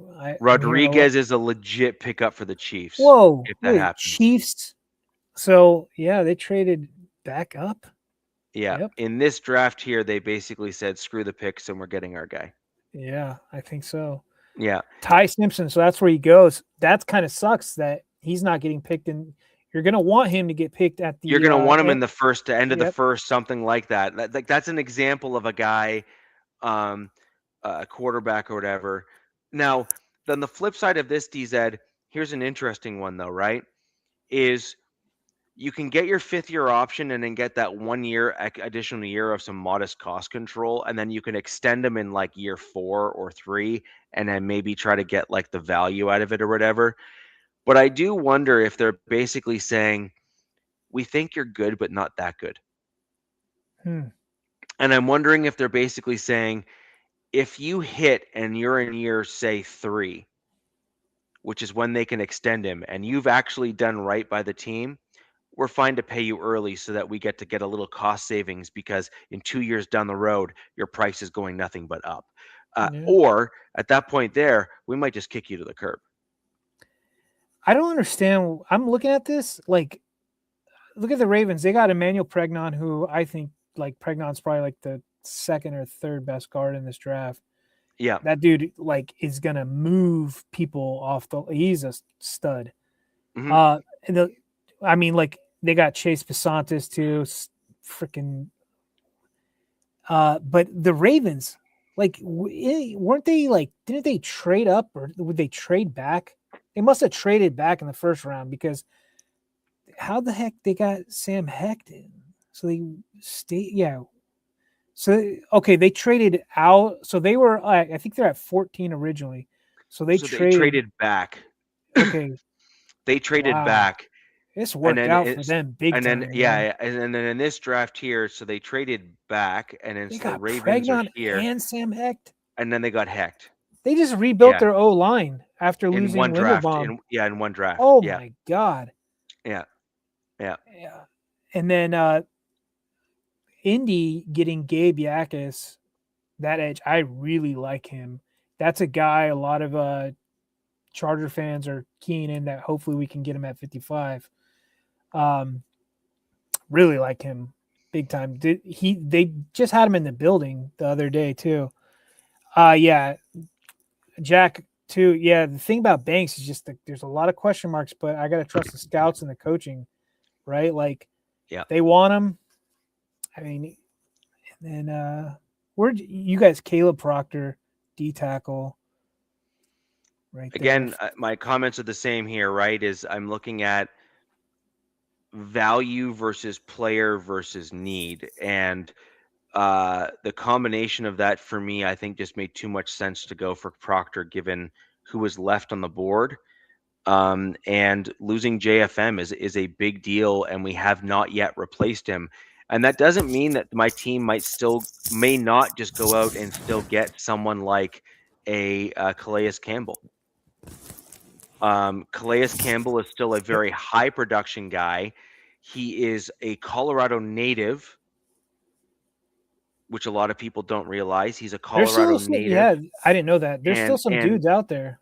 And so, I mean, we could get a Caleb Proctor in the draft and then add a Calais Campbell and completely just like an embarrassment of riches on the D line again for the second phase of free agency. Yeah, exactly. Yeah. And let's go to the next.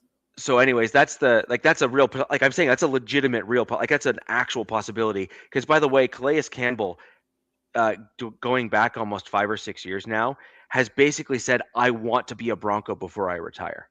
Really? Because that's his home team. He's from Colorado. I mean, I didn't know that until you just said that today. Yeah. He's out. He's said it a few times actually. So Kamari Ramsey, safety, who I think, if there's any Raider fans still left in the chat, what do you guys think of that at 67? I think he said he wanted Bud Clark. He wanted Bud Clark, yeah, from TCU. But dude, and then Eagles getting Jennings Dunker, Texans getting Eli Stowers. That's filthy. And look who took Clark in the draft. Where's he? 96. Ooh, wow.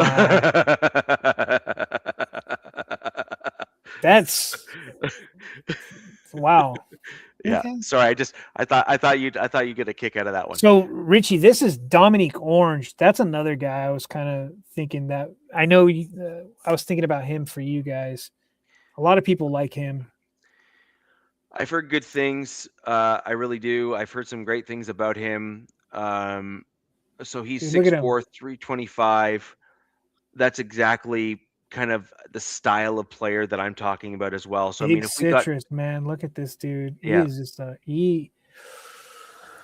oh man, he's gonna take up a lot of real see, estate. it's this. Well, he's just a run stopper. It seems like. You also got to think that teams have just been asking him to take double teams. That's Dexter Lawrence. Let me see if I have it. I bookmarked a stat on him, but it's just some of these guys, the teams aren't asking them to go upfield. They're like, just do the dirty work, dude. Yeah. So Dexter Lawrence has the highest double team rate of any D tackle since 2024 at 63.8%. And he was still putting up the highest pressures out of anybody. He has 108 pressures. Yeah. And then the next guy closest to him is Vita Vea with 32. That's the next guy closest to Dexter Lawrence. Dexter Lawrence, 108 pressures when aligned at nose tackle. Yeah, that's pretty insane. The next closest is Vita Vea, then DJ Jones, DJ Reader, Jordan Davis. Jordan Davis is a pretty incredible player too. You got Hargrave, Barmore. Dexter Lawrence is, man, whoever gets him. I mean, his age, he's 29. You're gonna have to pay him. He did have a down year, but I'm sure that's probably because of the team. He wants to go and win. So. Oh, I picked the wrong guy. Oh, you saw that too, Jack. Cool. All right. So what round is this one? This is Sorry, I just want to quickly look at Caleb compared to Banks. I want to see this. I want to see Proctor compared to Orange. Sorry. So Caleb's this is a lighter DT, man. So this is more of your pass rushing DT. So that's what I kept on saying though, is that you want a guy that can blend between the two, and that's what the Broncos have, generally speaking, slightly lighter defensive tackles and whatnot, right? So yeah. That's their MO. That is their MO. So he's obviously slightly smaller. I'm not even necessarily concerned about that. But his hand usage and rush execution is a 7.4. So it's the exact inverse, basically, of the other guy. Yep. His pursuit and balance and leverage. So, like, this whole piece here, the number 1, 2, and 3, are it's basically John Franklin Myers. And, like, the play strength, that could improve. Obviously, that's correct. The one. Yes, but obviously size, you can't do anything about that. And in fairness, like, it's not that big of a gap compared to like what would be deemed like Ardell. What's up, man? And that kind of stuff. So, anyways, to me, this guy just kind of fits my Denver Broncos team. We have other guys on the roster that are like literally what we already need on the team, and so he would just be a guy that we can develop and kind of get there. Also, keep in mind that we have Savion as well, who we drafted last year. He's in his second year. He's in a lighter mold, or a slightly lighter mold, defensive tackle as well. And so he could also potentially be filling in that role too, which is possible. I'm not saying it's likely. I'm saying it's possible. So this is round 3. This is again a round where the Broncos don't have a pick. Chiefs getting Cassius Howell, that's solid pick for them. Yeah, I mean, that's disgusting. And then they got Jadarian Price to get another running back onto their team. Jack and Nav love that. Yeah. Jake Galday. So that's the linebacker that went to the Panthers. I really like that linebacker. And then me getting Derek Moore for the Chargers. Somebody, God, They were just talking about him in one of my Charger podcasts I listen to, and he looks like a promising prospect, but he's kind of raw in some areas. Usually, this is what's happening when you're getting down in these rounds. There's a lot of asterisks with these guys. See, Katron Allen reminds me a lot of the running back that came from the Steelers to you. Except I think he's better, Najee Harris. Yeah. So you didn't. Except- I don't think Najee signed, but I think a lot of these guys that are visiting, because They're I think waiting. they're waiting. They're going to wait. Yeah. So Yeah. the Raiders will probably sign him either after the draft or after June Yeah. 1st or something. Yeah. All right. And then we're into round 4. Logan So Taylor. you have Seth McGowan, which is my pick here. But you Which start is off a- with Logan Taylor here. That should just be Richie's. This is Richie's wet dream, essentially. This isn't. Yeah, but no. I mean, this would be awesome. Well, I'm looking at where my team struggled last year. We struggled as we made it later into the year because we ended up losing guys to injury. And you need depth at these positions so that you're not having a drop off when eventually guys get hurt. Yeah. And the Broncos need a bigger running back to pair along with our J.K. Dobbins pickup, who we are, throwing the chips back on the table with. He's a phenomenal running back. I'm not even complaining that we necessarily brought him back. It's JK was like killing it, and then he was lighting the world on fire, and he got hurt, which is what he. But the problem is, he seems to always get hurt, even if it's fluke injuries. He seems to always get hurt eventually, and so I think the Broncos, Richie, were like, all right, we don't need 2 of those guys on our team. So they ran it back with JK and let Dre Greenlaw they're like, see you later, dude. We're not dealing with this another year. Is that fair? Yeah. Well, I think Dre Greenlaw, if you saw his interview that occurred after the season, which, you probably didn't, but I'll let you know basically what he said. Yeah, what do you say? He was basically like, I hated my time with the Broncos. It just wasn't a fit for me. I didn't like the whole thing, yada yada yada, blah blah blah. And I think what Dre Greenlaw needs is he needs a much looser coach. He needs a guy that's a little bit more of a turn a blind eye to stupid antics, like someone who's kind of maybe more along the lines of he needs a Mike McDaniel on the defense. Yeah, he needs someone like that. Did you hear those things that it was Mostert, I think, was doing a podcast.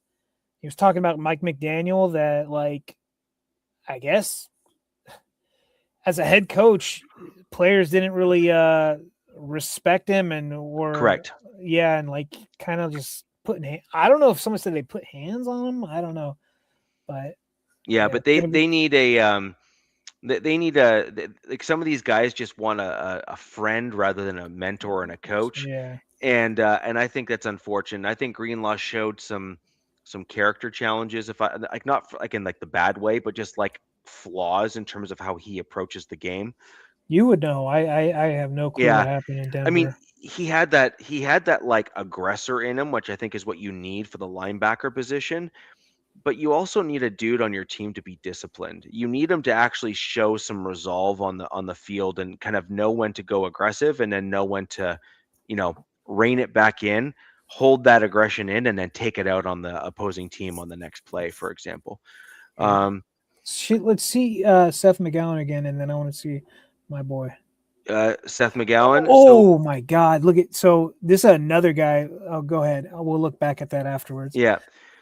So Seth McGowan is one of the bigger backs in this draft. And he's not just a bigger back. He's got like an explosiveness to him, which is kind of a weird combination for the size and speed kind of piece. I was doing a bit of a deep dive into him as well as a few of the other backs in the draft. He was ranked 134 nationally. Wow, that's really good. Yeah. So he's a legit. You should I would recommend actually watching him. He's a very good. He's a very, very good player. In fact, he's a guy that I could even see the Chargers targeting if they don't want to bring back Najee, for example, because that's your MO. You like larger running backs that you just have a stable of 2 or 3 of them, right? There was rumors they've talked to running backs, which is weird because we've got 3, so they're gonna want probably 1 or 2 more. You know, we've got Hampton, Vidal, and then Keaton Mitchell, and I think they're gonna probably one other big guy. What's this guy? So, ranked number 8. Look at that. And what round? What are we in? 3rd or 4th round? So I selected him in the 4th. And you're getting the number 8th ranked running back. That's pretty good. And he's the 8th ranked running back. The other thing that I like about him, again, he's 6'1", 215. He's got a combination of pass catching. He's got explosiveness, so he can get through those gaps, like the downhill run, which is the style the Broncos like to run. Yeah. Which I think will be a great addition to the team. Pretty good vision, agility for his size, which is kind of rare when you kind of have that mix of that, like, agility. And he's a well above average receiver. I don't necessarily agree per se with the physicality score, but I could at least just kind of let it slide and kind of wait to see what happens. I've seen quite a number of plays where he has actually like pushed dudes across the goal line in college. Now that's college. I did not see anything of this guy, so I'm gonna have to check him out. Anyways, really liked the stuff that I saw on him. He's got the right kind of blend, I think, from my Denver Broncos. And then I think that once you add some additional muscle and through some additional strength conditioning and all that sort of thing, I think you're going to have one heck of a player as a running back. Just as an aside, my number 1 running back that I would like to have and like to see is Katron Allen from Penn State. Who did he go to? He went to the Steelers. Right? He went to the Steelers in the 3rd round. Katron Allen would be the guy that I would actually want to target. Seth McGowan would be my 2nd. And then actually, I'm seeing this guy here. Singleton was in my rough group of running backs as well from Penn. Look at this. As well. The Lions have 3 picks in this mock, obviously. Yeah, 1, 2. But I know we're gonna do. We got that Raider, but right after the Raiders at 118, the Lions got Landon Robertson, that kid from the Navy, who is just like he's that undersized D tackle, but is like just produced for like the last 3 years. Yes, and I would not hate having that guy on my team. It's just with 5 picks. It's like you never know. Taking him all the way back in the 4th here, I think, is appropriate. I think you take a flyer on him in a round like this. Right. The problem is that he's got to put on a lot of weight in order to have that same success, in my opinion, at the NFL level. Could be. You're probably right. And so he would have to be a bit of a project guy, and you'd have to have the team with enough depth in front of him in order for you to allow for that to happen, or he'd end up being a practice squad guy. And so look, then you got Mendoza with his running back. That's cool. And let's look at Bo Stevens. This guy, like if I was a GM, I was gonna get fired if I didn't get this guy. Yep. So you have some interesting guys here. You have another D tackle for the Bills. That would be a common one. Like I said, Nicholas Singleton is another dude that I had on my short list for running backs as well. He is a decent kind of combo style running back who, again, would fit well for the kind of like a mixed power combo bit. Still like Justin Jolly as a tight end. I still like a few other guys as tight ends as well. Let's show Bo Steve. Can you click on him? Can we just see? I want to see his sure. Real quick. It takes like an hour to load, but they gotta dig through all their stuff.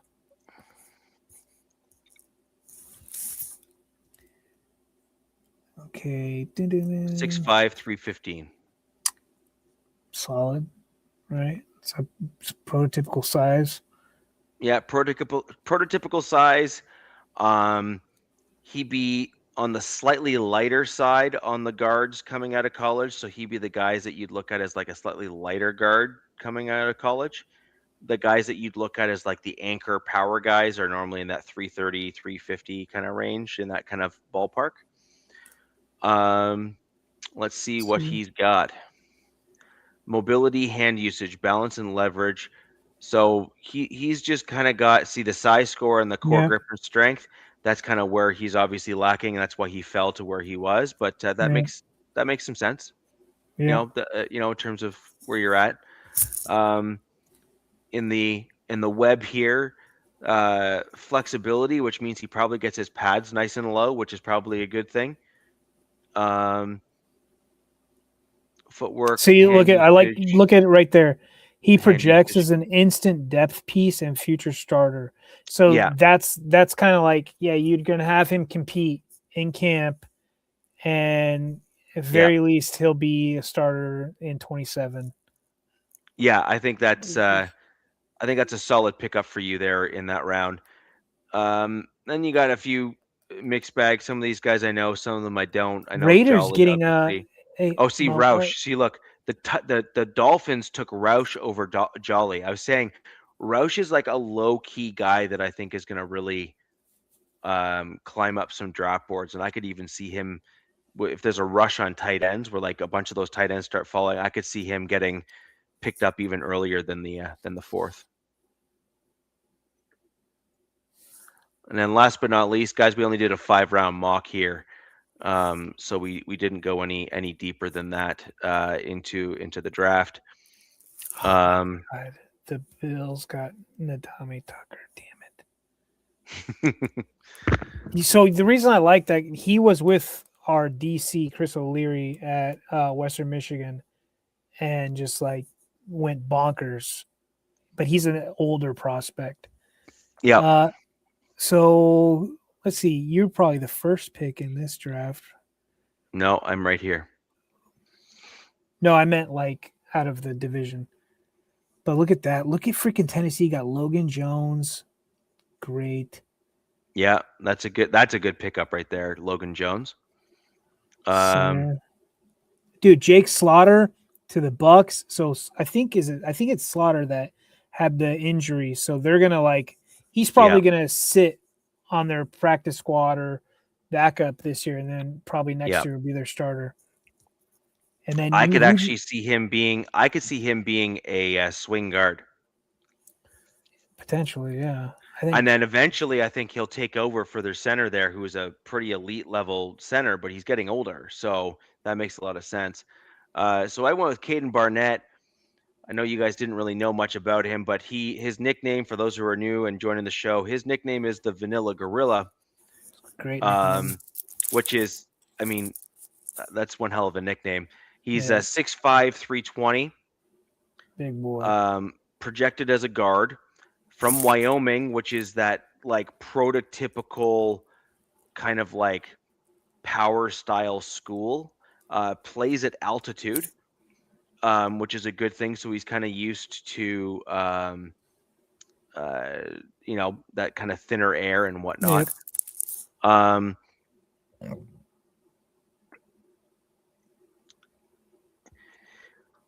It's the 8.6 physicality and core and grip strength that are. So this guy's just basically, I am going to throw you. It's decent. Everything. And so not one of his scores really, except for hand usage. But see, the thing I like about hand usage is that's technique, and that can be coached super quick. Right? If you have a guy that wants to learn, man, are you ever I'll take that over a dude that doesn't have a size score, because it takes forever to build to ladder up your size and strength at the NFL. Yeah. But if you have hand usage, that's just a few coaching sessions and you can almost immediately improve. I mean, we also saw a guy who was very similar to this. His name is Quinn Miners. You might know him. He's an all-pro guard who's on my team right now. Seriously. So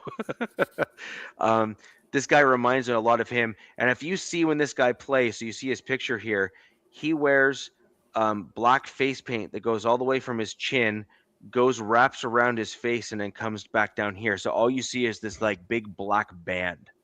And then his goatee is showing. He just looks angry. He looks mean.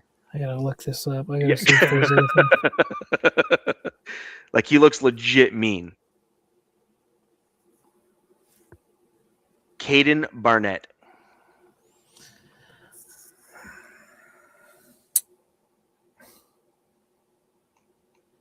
Dude, look at this guy. Yep. Boom. I see it.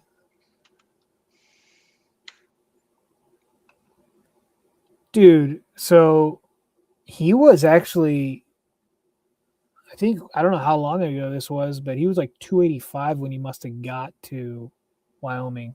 So they had him put on some weight. Yeah. Yeah. So that's him there.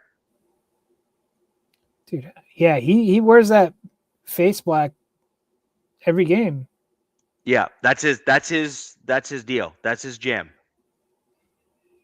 Dude, there's a picture of him in their yellow jerseys with it like it is it's all you see is black. Yeah. That's yeah. crazy. So anyways, I like the way he plays. I've watched a little bit on him now. I'm starting to get into the linemen. I'm starting to get like the offensive linemen. I'm starting to get into the tight ends. And I started digging a little bit into the wide receivers, but not enough to have any that I thought were, wow. The thing with wide receivers is I wanted to try to find a few gems that came from, say, smaller schools that were polished route runners that might kind of go like under the radar where some teams might not be willing to take them. The Broncos have enough depth in that position group where I think that they can afford to take a shot on a guy. And I think that might be an interesting one for my Denver Broncos to find someone that they can take a swing on. I just hadn't evaluated them enough. This guy I really liked just because of his style of play. How many times have you heard me on the show say, I would much rather have a dude that is a gifted run blocker, that is aggressive, and I can teach him pass pro. I honestly believe that you cannot necessarily teach the other way around. And that's because run blocking is a mentality and a way of approaching the game of football. And most dudes either have it or they don't. I mean, in general, like when you hear like linemen talk, they love run blocking. Like you want them to love run blocking, and for the most part, they say they do. That's what they say they like. Yeah, they say they like it, but then the thing is that even a lot of those dudes that say they like run blocking, they're probably not the best at it. They're not very good at it, right? It's the guys that like run blocking that are good at it that you're like, yeah, I want that guy.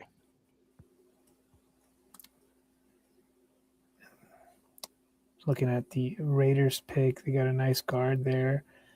Build out their room, and then the Bills, man, love that pick. And then let's see.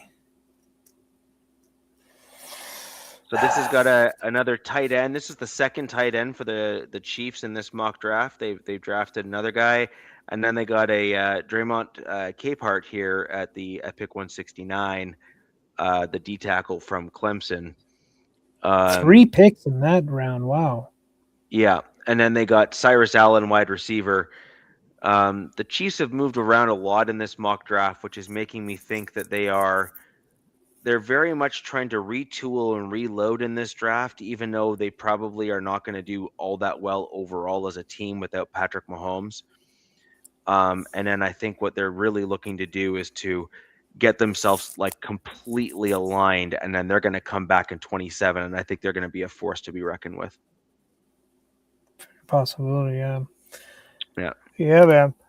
So that's the 5-round live mock draft here on the Wild West. Just wanted to thank everyone for joining the program. Just the two of us here left. Nav had to pop off. If there's any questions for us in the chat, happy to answer them. I will pull up Ardell. Ardell's been a long-time fan of the show. I think I pretty much answered it. In my draft, I selected Seth McGowan. Other options, Katron Allen is my first pick at the running back position. I want a running back selected by my Broncos no later than the 4th round. And I would actually like to double dip at the running back position this year, which is what I wanted to do last year. But, Sean Payton said no. My goal ultimately is to see J.K. Dobbins, R.J. Harvey, Seth McGowan, and I'd like another back added on the roster that isn't on the team right now, someone that we can rely on that is within a similar mold. My Broncos play at altitude, and we need backs that can wear the other team down and can run between the tackles and do all those sorts of things. A guy that I would be super curious about if he might just be able to sneak in to become a UDFA would be Rasul Faison. He would be another running back that is in a very similar size and speed mold to Seth McGowan. And my answer is pick them both up because I want to move out and on from the running backs that are currently on the roster. Get rid of Jaleel McLaughlin, who, as much as I like, I just don't think is a versatile enough running back. Get rid of Tyler Bidet, who he had his opportunity last year and really didn't make much of it. And then you stick with JK, RJ Harvey, and then retool the rest of the room. And then, see who comes out and see who shakes out of the cuts. And then you bring in another running back and sit them on the practice squad. And, June 1st is going to be interesting. That's going to be interesting. Yeah. My GM seems to love the dumpster dive, so I think that's where the Chargers do a lot of their moves. But it's going to be interesting to see if your Broncos do cut some of those running backs you just mentioned. No, they pick them up. That's the thing. They're on now min vet deals and that kind of stuff. And so the Broncos have already kind of shown. And the one thing I don't know, and I have to look it up, is if a minimum vet deal guarantees them that money and if it counts towards the cap or not. I don't know if it does. I have to look it up. But if those minimum vet deals don't count towards the cap, but it's guaranteed to the player, the owners aren't going to really bat an eye at a couple $1 million here or there in terms of cuts and whatnot. So it makes a lot of sense to bring in 2 guys that you're comfortable with that are really good in the locker room in Tyler Bidet and Jaleel McLaughlin. And then if you retool and get guys in the draft that are better than they are for the fit and direction of the team, then you can move on from those guys or even trade them to another team if they want them for like a 7th round or a 6th round pick or something and go from there. Yeah, man. Yeah. So that's the 5-round mock draft I have. I do think that my team is going to probably try to target a tight end in this draft. So probably what I have here isn't necessarily going to be what we're going to end up going for. But this wasn't what I think my team is going to do. This is what I would like my team to do. Yeah. And that's how I'm kind of so, what I feel with my draft is this isn't where these players are going to be, but this is what I would do if they were there. Yes, exactly. Exactly. And also keep in mind that because we didn't do trades and all that sort of stuff, there's a whole bunch of other things that could have come of this. I would be totally open to trading 2 or 3 of my players to get into Richie, the 3rd round. Didn't you say that you've because I was trying to think about this going back years. I don't think I've ever picked a player right to the Chargers, to my team. I think I've done it several times. Yeah. So I haven't. I haven't. I'm they've always surprised me, except for I think it was the Joey Bosa. I think I kind of got that. That was a long time ago, obviously. But yeah, these last few years, I'm what? No, huh? So. Yeah, I normally start picking guys in the 3rd to 7th rounds where I kind of start figuring out who's left. I called Vele that one year, remember, to the Broncos in the 7th. pretty wild because that was like it's rare to get a guy in the 7th to get the pick right. Like it's like And then what you got for him is Yeah. crazy too. Like Jesus. yeah. I think that would be kind of something fun, maybe next week or something. But just like, I don't know, see if we can get something. We don't have to do a mock, but just be like, I'd like to see if I can get something right. I don't know, some way, somehow. That'd be. Yeah. But you can't predict players sliding or trades and whatnot. Yeah. So. Yeah, and there's a few interesting guys that the problem is that the 7th round or 6th round or somewhere in there, you're getting some guys that are. It just depends on if a team wants to guarantee they pick up the guy or not, right? So as an example, the Broncos this year hold Mr. Irrelevant. Oh, okay. So Mr. Irrelevant for the Broncos, really, at the end of the day, is we want you on our team, and that's that. Right? There you go. And yeah. so Mr. Irrelevant one year for the Broncos turned out to be a pretty incredible guy. He was playing pretty well. It was the Bills quarterback's nephew, and he had some problems, unfortunately. There's been some ongoing memes where he was chased out of a dude's house because he had some drug problems and stuff with a vacuum.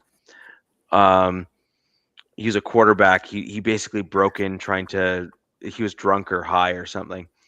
But he was actually looking quite good for a while there where he started to improve, and he was looking like he could have been a stopgap QB for the Broncos for a little bit, and he just kind of fell off, which is unfortunate because I think he probably could have done something with his career if he hadn't fallen off the bandwagon, so to speak. He took the what's his name, the biggest black guy in the Chargers organization. He took the Ryan Leaf route. Yeah, so it's unfortunate. You hate seeing young guys make mistakes and then not be able to quickly recover from them and stuff. But he had an opportunity and he did. He kind of blew it, and that's unfortunate for him. But anyways, it is what it is. But ladies and gentlemen, that'll do it for the show this week. 5-round mock. Really thought that was a lot of fun. Interesting, kind of getting all the different perspectives. We're going to dig into more pre-draft as well as some other things next week on the show. Trying to work on a couple things to see if it's going to work out for next week. But either way, we're going to have some interesting content for you leading into the draft. And of course, a post-draft post-mortem, as it were, for each of our teams as well. That next week, that'll be either a very good thing or a very bad thing, just depends on your perspective on things. And so anyways, until next week, guys, we're going to see you here on the Wild Wild West, where the West Side's the best side. Peace. Fast lane when I pass in the street, bag of money in the passenger seat. Simcoe's been asking for me on the road from the west to the east. Way up, I might never come down, cause the coast's racking up the flame miles. So high, I might never come down, so what, this is my lifestyle.